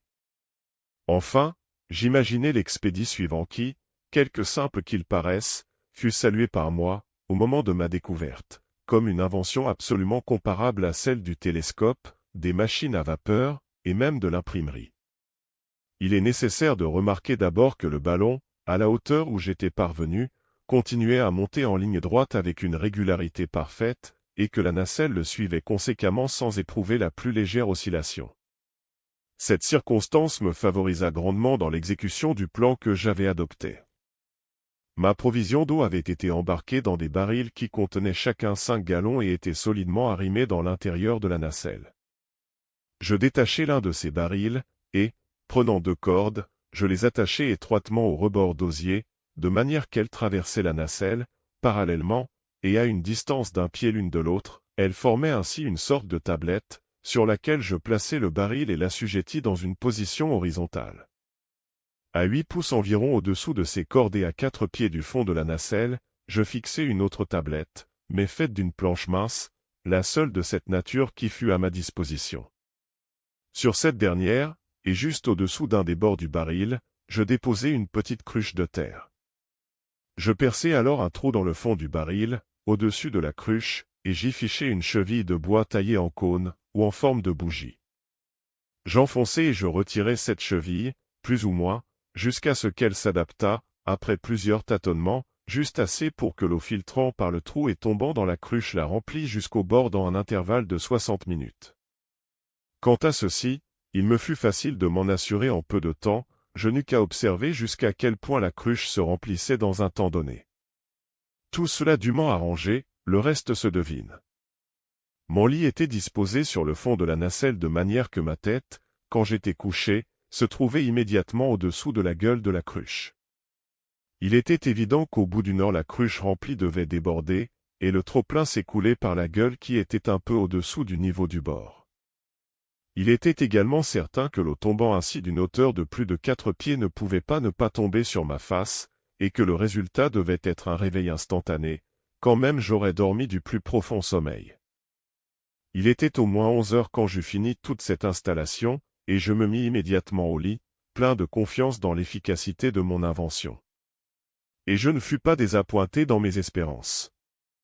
De 60 en 60 minutes, je fus ponctuellement éveillé par mon fidèle chronomètre, je vidais le contenu de la cruche par le trou de bonde du baril, je faisais fonctionner le condensateur, et je me remettais au lit. Ces interruptions régulières dans mon sommeil me causèrent même moins de fatigue que je ne m'y qu'était attendu, et, quand enfin je me levai pour tout de bon, il était 7 heures, et le soleil avait atteint déjà quelques degrés au-dessus de la ligne de mon horizon. 3 avril. Je trouvai que mon ballon était arrivé à une immense hauteur, et que la convexité de la Terre se manifestait enfin d'une manière frappante.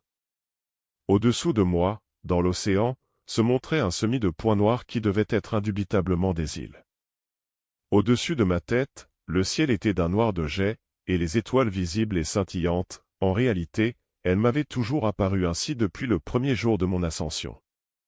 Bien loin vers le nord, j'apercevais au bord de l'horizon une ligne ou une bande mince, blanche et excessivement brillante, et je supposai immédiatement que ce devait être la limite sud de la mer de glace polaire. Ma curiosité fut grandement excitée, car j'avais l'espoir de m'avancer beaucoup plus vers le nord, et peut-être, à un certain moment, de me trouver directement au-dessus du pôle lui-même.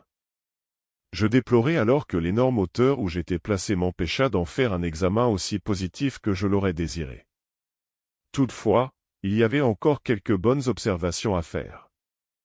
Il ne m'arriva d'ailleurs rien d'extraordinaire durant cette journée. Mon appareil fonctionnait toujours très régulièrement, et le ballon montait toujours sans aucune vacillation apparente. Le froid était intense et m'obligeait de m'envelopper soigneusement d'un paletot. Quand les ténèbres couvrirent la terre, je me mis au lit, quoique je dusse être pour plusieurs heures encore enveloppé de la lumière du plein jour. Mon horloge hydraulique accomplit ponctuellement son devoir, et je dormis profondément jusqu'au matin suivant, sauf les interruptions périodiques. 4 avril. Je me suis levé en bonne santé et en joyeuse humeur, et j'ai été fort étonné du singulier changement survenu dans l'aspect de la mer. Elle avait perdu, en grande partie, la teinte de bleu profond qu'elle avait revêtue jusqu'à présent, elle était d'un blanc grisâtre et d'un éclat qui éblouissait l'œil. La convexité de l'océan était devenue si évidente, que la masse entière de ces eaux lointaines semblait s'écrouler précipitamment dans l'abîme de l'horizon, et je me surpris prêtant l'oreille et cherchant les échos de la puissante cataracte. Les îles n'étaient plus visibles, soit qu'elles eussent passé derrière l'horizon vers le sud-est, soit que mon élévation croissante les eût chassées au-delà de la portée de ma vue, c'est ce qu'il m'est impossible de dire. Toutefois, j'inclinais vers cette dernière opinion. La bande de glace, au nord, devenait de plus en plus apparente. Le froid avait beaucoup perdu de son intensité. Il ne m'arriva rien d'important, et je passai tout le jour à lire, car je n'avais pas oublié de faire une provision de livres. 5 avril. J'ai contemplé le singulier phénomène du soleil levant pendant que presque toute la surface visible de la Terre restait enveloppée dans les ténèbres.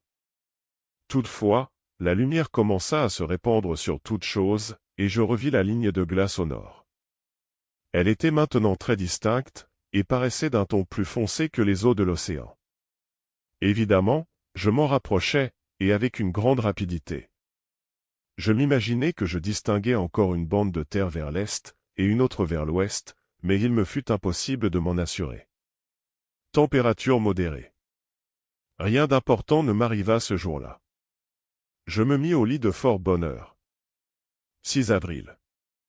J'ai été fort surpris de trouver la bande de glace à une distance assez modérée, et un immense champ de glace s'étendant à l'horizon vers le nord. Il était évident que, si le ballon gardait sa direction actuelle, il devait arriver bientôt au-dessus de l'océan boréal, et maintenant j'avais une forte espérance de voir le pôle. Durant tout le jour, je continuais à me rapprocher des glaces. Vers la nuit, les limites de mon horizon s'agrandirent très soudainement et très sensiblement, ce que je devais sans aucun doute à la forme de notre planète qui est celle d'un sphéroïde écrasé, et parce que j'arrivais au-dessus des régions aplaties qui avoisinent le cercle arctique. À la longue, quand les ténèbres m'envahirent, je me mis au lit dans une grande anxiété, tremblant de passer au-dessus de l'objet d'une si grande curiosité sans pouvoir l'observer à loisir. 7 avril.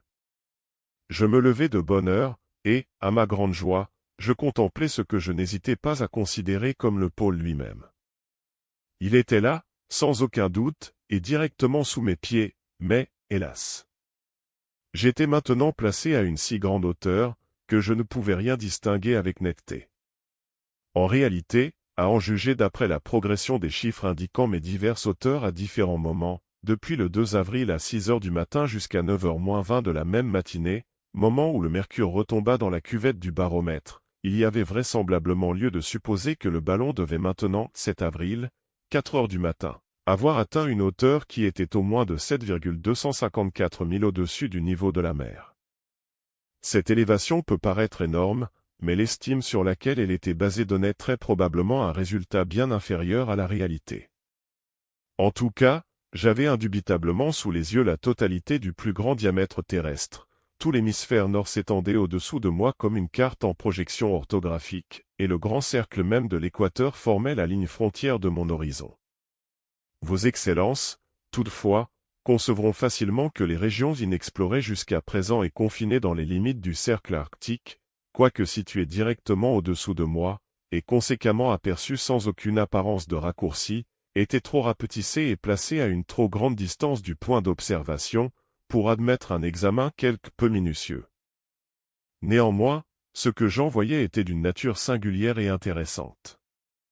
Au nord de cette immense bordure dont j'ai parlé, et que l'on peut définir, sauf une légère restriction, la limite de l'exploration humaine dans ces régions, continue de s'étendre sans interruption ou presque sans interruption une nappe de glace. Dès son commencement, la surface de cette mer de glace s'affaisse sensiblement, plus loin, elle est déprimée jusqu'à paraître plane, et finalement elle devient singulièrement concave, et se termine au pôle lui-même en une cavité centrale circulaire dont les bords sont nettement définis, et dont le diamètre apparent sous-tendait alors, relativement à mon ballon, un angle de 65 secondes environ. Quant à la couleur, elle était obscure, variant d'intensité, toujours plus sombre. Qu'aucun point de l'hémisphère visible, et s'approfondissant quelquefois jusqu'au noir parfait.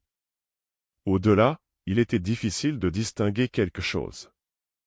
À midi, la circonférence de ce trou central avait sensiblement décru, et, à cette heure de l'après-midi, je l'avais entièrement perdu de vue, le ballon passait vers le bord ouest des glaces et filait rapidement dans la direction de l'équateur. 8 avril. J'ai remarqué une sensible diminution dans le diamètre apparent de la Terre, sans parler d'une altération positive dans sa couleur et son aspect général. Toute la surface visible participait alors, à différents degrés, de la teinte jaune pâle, et dans certaines parties elle avait revêtu un éclat presque douloureux pour l'œil. Ma vue était singulièrement gênée par la densité de l'atmosphère et les amas de nuages qui avoisinaient cette surface, c'est à peine si entre ces masses je pouvais de temps à autre apercevoir la planète. Depuis les dernières 48 heures, ma vue avait été plus ou moins empêchée par ces obstacles, mais mon élévation actuelle, qui était excessive, rapprochait et confondait ces masses flottantes de vapeur, et l'inconvénient devenait de plus en plus sensible à mesure que je montais. Néanmoins, je percevais facilement que le ballon planait maintenant au-dessus du groupe des grands lacs du Nord-Amérique et courait droit vers le sud, ce qui devait m'amener bientôt vers les tropiques. Cette circonstance ne manqua pas de me causer la plus sensible satisfaction, et je la saluai comme un heureux présage de mon succès final. En réalité, la direction que j'avais prise jusqu'alors m'avait rempli d'inquiétude, car il était évident que, si je l'avais suivi longtemps encore, je n'aurais jamais pu arriver à la Lune, dont l'orbite n'est inclinée sur l'écliptique que d'un petit angle de 5 degrés 8 minutes 48 secondes. Quelque étrange que cela puisse paraître, ce ne fut qu'à cette période tardive que je commençai à comprendre la grande faute que j'avais commise en n'effectuant pas mon départ de quelques points terrestres situés dans le plan de l'ellipse lunaire. 9 avril. Aujourd'hui, le diamètre de la Terre est grandement diminué, et la surface prend d'heure en heure une teinte jaune plus prononcée. Le ballon a toujours filé droit vers le sud, et est arrivé à 9 heures de l'après-midi au-dessus de la côte nord du golfe du Mexique. 10 avril. J'ai été soudainement tiré de mon sommeil vers 5 heures du matin par un grand bruit, un craquement terrible, dont je n'ai pu en aucune façon me rendre compte. Il a été de courte durée, mais, tant qu'il a duré, il ne ressemblait à aucun bruit terrestre dont j'eusse gardé la sensation. Il est inutile de dire que je fus excessivement alarmé, car j'attribuais d'abord ce bruit à une déchirure du ballon. Cependant, j'examinai tout mon appareil avec une grande attention, et je n'y pus découvrir aucune avarie. J'ai passé la plus grande partie du jour à méditer sur un accident aussi extraordinaire, mais je n'ai absolument rien trouvé de satisfaisant. Je me suis mis au lit fort mécontent et dans un état d'agitation et d'anxiété excessive. 11 avril. J'ai trouvé une diminution sensible dans le diamètre apparent de la Terre et un accroissement considérable, observable pour la première fois, dans celui de la Lune, qui n'était qu'à quelques jours de son plein. Ce fut alors pour moi un très long et très pénible labeur de condenser dans la chambre une quantité d'air atmosphérique suffisante pour l'entretien de la vie. 12 avril.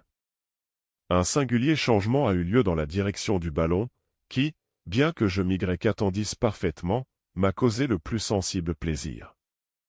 Il était parvenu dans sa direction première au 20e parallèle de latitude sud, et il a tourné brusquement vers l'est, à angle aigu, et a suivi cette route tout le jour, en se tenant à peu près, sinon absolument, dans le plan exact de l'ellipse lunaire. Ce qui était digne de remarque, c'est que ce changement de direction occasionnait une oscillation très sensible de la nacelle, oscillation qui a duré plusieurs heures à un degré plus ou moins vif. 13 avril. J'ai été de nouveau très alarmé par la répétition de ce grand bruit de craquement qui m'avait terrifié le 10. J'ai longtemps médité sur ce sujet, mais il m'a été impossible d'arriver à une conclusion satisfaisante. Grand décroissement dans le diamètre apparent de la Terre. Il ne sous-tendait plus, relativement au ballon, qu'un angle d'un peu plus de 25 degrés. Quant à la Lune, il m'était impossible de la voir, elle était presque dans mon zénith. Je marchais toujours dans le plan de l'ellipse, mais je faisais peu de progrès vers l'est. 14 avril. Diminution excessivement rapide dans le diamètre de la Terre. Aujourd'hui, j'ai été fortement impressionné de l'idée que le ballon courait maintenant sur la ligne des absides en remontant vers le périgée, en d'autres termes, qu'il suivait directement la route qui devait le conduire à la Lune dans cette partie de son orbite qui est la plus rapprochée de la Terre. La Lune était juste au-dessus de ma tête, et conséquemment cachée à ma vue. Toujours ce grand et long travail indispensable pour la condensation de l'atmosphère. 15 avril. Je ne pouvais même plus distinguer nettement sur la planète les contours des continents et des mers. Vers midi, je fus frappé pour la 3e fois de ce bruit effrayant qui m'avait déjà si fort étonné. Cette fois-ci, cependant, il dura quelques moments et prit de l'intensité. À la longue, stupéfié, frappé de terreur, j'attendais anxieusement je ne sais quelle épouvantable destruction, lorsque la nacelle oscilla avec une violence excessive, et une masse de matière que je n'eus pas le temps de distinguer passa à côté du ballon, gigantesque et enflammée, retentissante et rugissante comme la voix de 1000 tonnerres. Quand mes terreurs et mon étonnement furent un peu diminués, je supposai naturellement que ce devait être quelque énorme fragment volcanique vomi par ce monde dont j'approchais si rapidement, et, selon toute probabilité, un morceau de ces substances singulières qu'on ramasse quelquefois sur la Terre, et qu'on nomme aérolite, faute d'une appellation plus précise. 16 avril. Aujourd'hui, en regardant au-dessous de moi, aussi bien que je pouvais, par chacune des 2 fenêtres latérales alternativement, j'aperçus, à ma grande satisfaction, une très petite portion du disque lunaire qui s'avançait, pour ainsi dire de tous les côtés, au-delà de la vaste circonférence de mon ballon. Mon agitation devint extrême, car maintenant je ne doutais guère que je n'atteignisse bientôt le but de mon périlleux voyage. En vérité, le labeur qu'exigeait alors le condensateur s'était accru jusqu'à devenir obsédant, et ne laissait presque pas de répit à mes efforts. De sommeil, il n'en était, pour ainsi dire, plus question. Je devenais réellement malade, et tout mon être tremblait d'épuisement. La nature humaine ne pouvait pas supporter plus longtemps une pareille intensité dans la souffrance. Durant l'intervalle des ténèbres, bien court maintenant, une pierre météorique passa de nouveau dans mon voisinage, et la fréquence de ces phénomènes commença à me donner de fortes inquiétudes. 17 avril. Cette matinée a fait époque dans mon voyage. On se rappellera que, le 13, la Terre sous-tendait relativement à moi un angle de 25 degrés. Le 14, cet angle avait fortement diminué, le 15, j'observais une diminution encore plus rapide, et, le 16, avant de me coucher, j'avais estimé que l'angle n'était plus que de 7 degrés et 15 minutes. Qu'on se figure donc quelle dut être ma stupéfaction, quand, en m'éveillant ce matin, 17, et sortant d'un sommeil court et troublé, je m'aperçus que la surface planétaire placée au-dessous de moi avait si inopinément et si effroyablement augmenté de volume que son diamètre apparent sous-tendait un angle qui ne mesurait pas moins de 39 degrés. J'étais foudroyé. Aucune parole ne peut donner une idée exacte de l'horreur extrême, absolue, et de la stupeur dont je fus saisi, possédé, écrasé. Mes genoux vacillèrent sous moi, mes dents claquèrent, mon poil se dressa sur ma tête. Le ballon a donc fait explosion?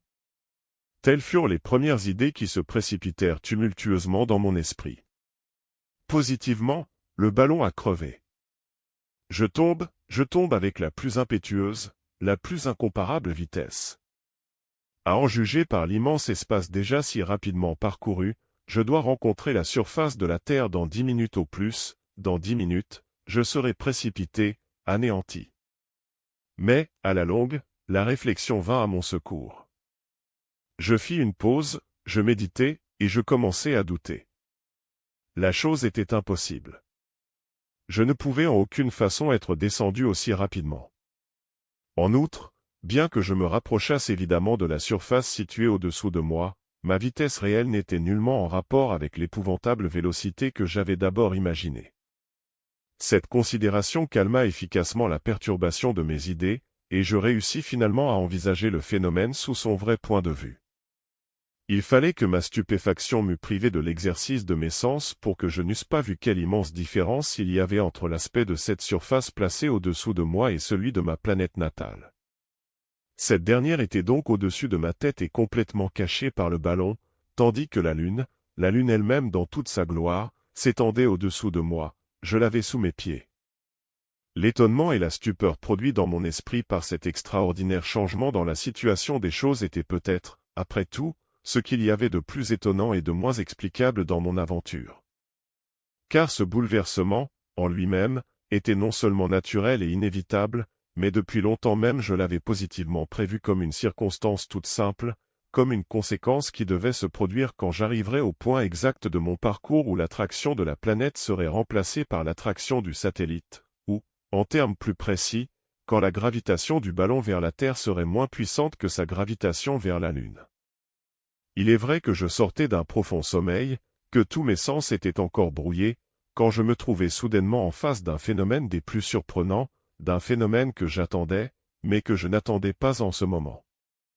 La révolution elle-même devait avoir eu lieu naturellement, de la façon la plus douce et la plus graduée, et il n'est pas le moins du monde certain que, lors même que j'eusse été éveillé au moment où elle s'opéra, j'eusse eu la conscience du sens dessus-dessous, que j'eusse perçu un symptôme intérieur quelconque de l'inversion, c'est-à-dire une incommodité, un dérangement quelconque, soit dans ma personne, soit dans mon appareil.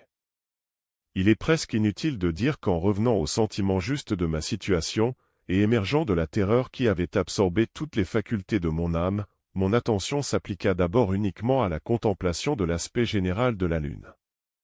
Elle se développait au-dessous de moi comme une carte, et, quoique je jugeasse qu'elle était encore à une distance assez considérable, les aspérités de sa surface se dessinaient à mes yeux avec une netteté très singulière dont je ne pouvais absolument pas me rendre compte. L'absence complète d'océan, de mer, et même de tout lac et de toute rivière, me frappa, au premier coup d'œil, comme le signe le plus extraordinaire de sa condition géologique. Cependant, chose étrange à dire, je voyais de vastes régions planes, d'un caractère positivement alluvial, quoique la plus grande partie de l'hémisphère visible fût couverte d'innombrables montagnes volcaniques en forme de cône, et qui avaient plutôt l'aspect d'éminences façonnées par l'arc de saillies naturelles. La plus haute d'entre elles n'excédait pas 3 3/4 en élévation perpendiculaire. D'ailleurs, une carte des régions volcaniques des Campi Flegrei donnerait à vos excellences une meilleure idée de leur surface générale que toute description, toujours insuffisante, que j'essayerais d'en faire. La plupart de ces montagnes étaient évidemment en état d'éruption, et me donnaient une idée terrible de leur furie et de leur puissance par les fulminations multipliées des pierres improprement dites météoriques, qui maintenant partaient d'en bas et filaient à côté du ballon avec une fréquence de plus en plus effrayante. 18 avril. Aujourd'hui, j'ai trouvé un accroissement énorme dans le volume apparent de la Lune, et la vitesse évidemment accélérée de ma descente a commencé à me remplir d'alarme. On se rappellera que dans le principe, quand je commençais à appliquer mes rêveries à la possibilité d'un passage vers la Lune, l'hypothèse d'une atmosphère ambiante dont la densité devait être proportionnée au volume de la planète avait pris une large part dans mes calculs, et cela, en dépit de maintes théories adverses, et même, je l'avoue, en dépit du préjugé universel contraire à l'existence d'une atmosphère lunaire quelconque. Mais, outre les idées que j'ai déjà émises relativement à la comète d'Encke à la lumière zodiacale, ce qui me fortifiait dans mon opinion, c'étaient certaines observations de M. Schroeste, de Lilienthal. Il a observé la Lune, âgée de 2 jours et demi, le soir, peu de temps après le coucher du soleil, avant que la partie obscure fût visible, et il continua à la surveiller jusqu'à ce que cette partie fût devenue visible. Les deux cornes semblaient s'affiler en une sorte de prolongement très aigu, dont l'extrémité était faiblement éclairée par les rayons solaires, alors qu'aucune partie de l'hémisphère obscur n'était visible. Peu de temps après, tout le bord sombre s'éclaira. Je pensais que ce prolongement des cornes au-delà du demi-cercle prenait sa cause dans la réfraction des rayons du Soleil par l'atmosphère de la Lune. Je calculais aussi que la hauteur de cette atmosphère, qui pouvait réfracter assez de lumière dans son hémisphère obscur pour produire un crépuscule plus lumineux que la lumière réfléchie par la Terre quand la Lune est environ à 32 degrés de sa conjonction, devait être de 1,356 pieds de roi. D'après cela, je supposais que la plus grande hauteur capable de réfracter le rayon solaire était de 5,376 pieds. Mes idées sur ce sujet se trouvaient également confirmées par un passage du 82e volume des Transactions philosophiques, dans lequel il est dit que, lors d'une occultation des satellites de Jupiter, le troisième disparut après avoir été indistinct pendant 1 ou 2 secondes, et que le quatrième devint indiscernable en approchant du limbe. C'était sur la résistance, ou, plus exactement, sur le support d'une atmosphère existant à un état de densité hypothétique, que j'avais absolument fondé mon espérance de descendre sain et sauf. Après tout, si j'avais fait une conjecture absurde, je n'avais rien de mieux à attendre, comme dénouement de mon aventure, que d'être pulvérisé contre la surface raboteuse du satellite. Et, en somme, j'avais toutes les raisons possibles d'avoir peur. La distance où j'étais de la Lune était comparativement insignifiante, tandis que le labeur exigé par le condensateur n'était pas du tout diminué, et que je ne découvrais aucun indice d'une densité croissante dans l'atmosphère. 19 avril. Ce matin, à ma grande joie, vers 9 heures, me trouvant effroyablement près de la surface lunaire, et mes appréhensions étant excitées au dernier degré, le piston du condensateur a donné des symptômes évidents d'une altération de l'atmosphère. À 10 heures, j'avais des raisons de croire sa densité considérablement augmentée. À 11 heures, l'appareil ne réclamait plus qu'un travail très minime, et, à midi, je me hasardai, non sans quelque hésitation, à desserrer le tourniquet, et, voyant qu'il n'y avait à cela aucun inconvénient, j'ouvris décidément la chambre de caoutchouc, et je déshabillai la nacelle. Ainsi que j'aurais dû m'y attendre, une violente migraine accompagnée de spasmes fut la conséquence immédiate d'une expérience si précipitée et si pleine de dangers. Mais, comme ces inconvénients et d'autres encore relatifs à la respiration n'étaient pas assez grands pour mettre ma vie en péril, je me résignai à les endurer de mon mieux, d'autant plus que j'avais tout lieu d'espérer qu'ils disparaîtraient progressivement, chaque minute me rapprochant des couches plus denses de l'atmosphère lunaire. Toutefois, ce rapprochement s'opérait avec une impétuosité excessive, et bientôt il me fut démontré, certitude fort alarmante, que, bien que très probablement je ne me fusse pas trompé en comptant sur une atmosphère dont la densité devait être proportionnelle au volume du satellite, cependant j'avais eu bien tort de supposer que cette densité, même à la surface, serait suffisante pour supporter l'immense poids contenu dans la nacelle de mon ballon. Tel cependant eût dû être le cas, exactement comme à la surface de la Terre, si vous supposez, sur l'une et sur l'autre planète, la pesanteur réelle des corps en raison de la densité atmosphérique, mais tel n'était pas le cas, ma chute précipitée le démontrait suffisamment. Mais pourquoi? C'est ce qui ne pouvait s'expliquer qu'en tenant compte de ces perturbations géologiques dont j'ai déjà posé l'hypothèse.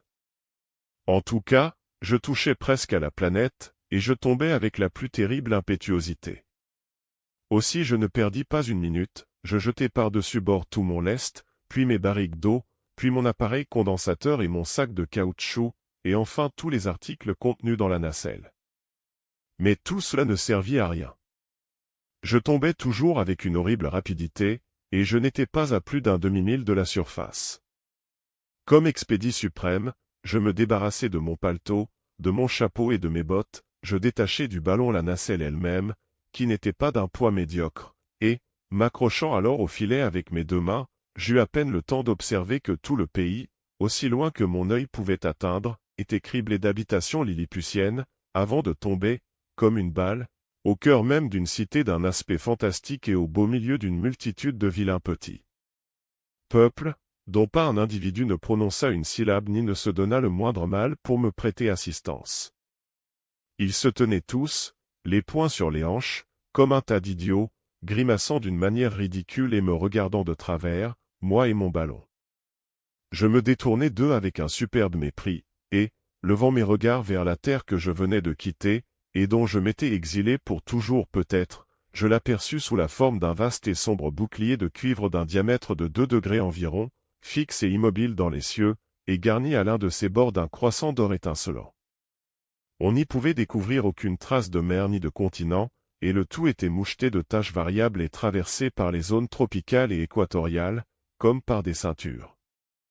Ainsi, avec la permission de vos excellences, après une longue série d'angoisses, de dangers inouïs et de délivrances incomparables, j'étais enfin, 19 jours après mon départ de Rotterdam, arrivé sain et sauf au terme d'un voyage, le plus extraordinaire, le plus important qui ait jamais été accompli, entrepris, ou même conçu par un citoyen quelconque de votre planète.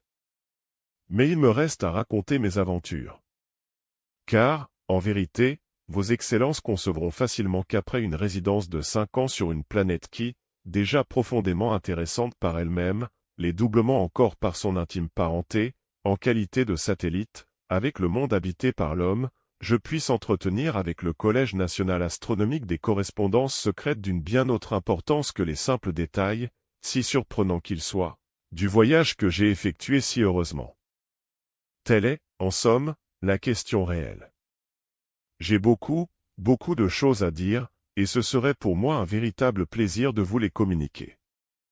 J'ai beaucoup à dire sur le climat de cette planète, sur ses étonnantes alternatives de froid et de chaud, sur cette clarté solaire qui dure 15 jours, implacable et brûlante, et sur cette température glaciale, plus que polaire, qui remplit l'autre quinzaine, sur une translation constante d'humidité qui s'opère par distillation, comme dans le vide, du point situé au-dessous du soleil jusqu'à celui qui en est le plus éloigné, sur la race même des habitants, sur leurs mœurs, leurs coutumes, leurs institutions politiques, sur leur organisme particulier, leur laideur, leur privation d'oreilles, appendice superflu dans une atmosphère si étrangement modifiée, conséquemment, sur leur ignorance de l'usage et des propriétés du langage, sur la singulière méthode de communication qui remplace la parole, sur l'incompréhensible rapport qui unit chaque citoyen de la Lune à un citoyen du globe terrestre. Rapport analogue et soumis à celui qui régit également les mouvements de la planète et du satellite, et par suite duquel les existences et les destinées des habitants de l'une sont enlacées aux existences et aux destinées des habitants de l'autre, et par-dessus tout, s'il plaît à vos excellences, par-dessus tout, sur les sombres et horribles mystères relégués dans les régions de l'autre hémisphère lunaire, régions qui, grâce à la concordance presque miraculeuse de la rotation du satellite sur son axe avec sa révolution sidérale autour de la Terre, n'ont jamais tourné vers nous, et, Dieu merci, ne s'exposeront jamais à la curiosité des télescopes humains. Voici tout ce que je voudrais raconter, tout cela, et beaucoup plus encore. Mais, pour trancher la question, je réclame ma récompense. J'aspire à rentrer dans ma famille et mon chez-moi, et, comme prix de toute communication ultérieure de ma part, en considération de la lumière que je puis, s'il me plaît, jeter sur plusieurs branches importantes des sciences physiques et métaphysiques, je sollicite, par l'entremise de votre honorable corps, le pardon du crime dont je me suis rendu coupable en mettant à mort mes créanciers lorsque je quittai Rotterdam. Tel est donc l'objet de la présente lettre. Le porteur, qui est un habitant de la Lune, que j'ai décidé à me servir de messager sur la Terre, et à qui j'ai donné des instructions suffisantes, attendra le bon plaisir de vos excellences, et me rapportera le pardon demandé, s'il y a moyen de l'obtenir. J'ai l'honneur d'être de vos excellences le très humble serviteur. Hans Pfaall. En finissant la lecture de ce très étrange document, le professeur Rudabub, dans l'excès de sa surprise, laissa, dit-on, tomber sa pipe par terre, et Miner Superbu von Underduck, ayant ôté, essuyé et serré dans sa poche ses besicles, s'oublia, lui et sa dignité, au point de pirouetter 3 fois sur son talon, dans la quintessence de l'étonnement et de l'admiration. On obtiendrait la grâce, cela ne pouvait pas faire l'ombre d'un doute. Du moins, il en fit le serment, le bon professeur Rudabub, il en fit le serment avec un parfait juron, et telle fut décidément l'opinion de l'illustre von Underduck, qui prit le bras de son collègue et fit, sans prononcer une parole, la plus grande partie de la route vers son domicile pour délibérer sur les mesures urgentes.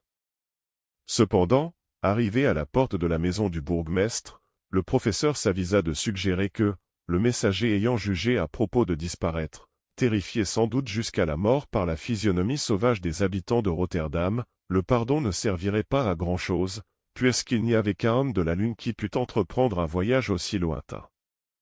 En face d'une observation aussi sensée, le bourgmestre se rendit, et l'affaire n'eut pas d'autre suite. Cependant, il n'en fut pas de même des rumeurs et des conjectures. La lettre, ayant été publiée, donna naissance à une foule d'opinions et de cancans. Quelques-uns, des esprits par trop sages, poussèrent le ridicule jusqu'à discréditer l'affaire et à la présenter comme un pur canard. Mais je crois que le mot canard est, pour cette espèce de gens, un terme général qu'ils appliquent à toutes les matières qui passent leur intelligence. Je ne puis, quant à moi, comprendre sur quelle base ils ont fondé une pareille accusation. Voyons ce qu'ils disent. Avant tout, que certains farceurs de Rotterdam ont de certaines antipathies spéciales contre certains bourgmestres et astronomes. Secondo, qu'un petit nain bizarre, escamoteur de son métier, dont les 2 oreilles avaient été, pour quelques méfaits, coupé au ras de la tête, avait depuis quelques jours disparu de la ville de Bruges, qui est toute voisine. Tertio, que les gazettes collées tout autour du petit ballon étaient des gazettes de Hollande, et conséquemment n'avaient pas pu être fabriquées dans la Lune. C'étaient des papiers sales, crasseux, très crasseux, et Gluck, l'imprimeur, pouvait jurer sur sa Bible qu'ils avaient été imprimés à Rotterdam. Quarto, que Hans Pfaall lui-même, le vilain ivrogne, et les 3 fainéants personnages qu'il appelle ses créanciers, avaient été vus ensemble, 2 ou 3 jours auparavant tout au plus, dans un cabaret mal famé des faubourgs, juste comme ils revenaient, avec de l'argent plein leurs poches, d'une expédition d'outre-mer. Et, en dernier lieu, que c'est une opinion généralement reçue, ou qui doit l'être, que le collège des astronomes de la ville de Rotterdam, aussi bien que tous autres collèges astronomiques de toute autre partie de l'univers, sans parler des collèges et des astronomes en général, n'est, pour n'en pas dire plus, ni meilleur, ni plus fort, ni plus éclairé qu'il n'est nécessaire.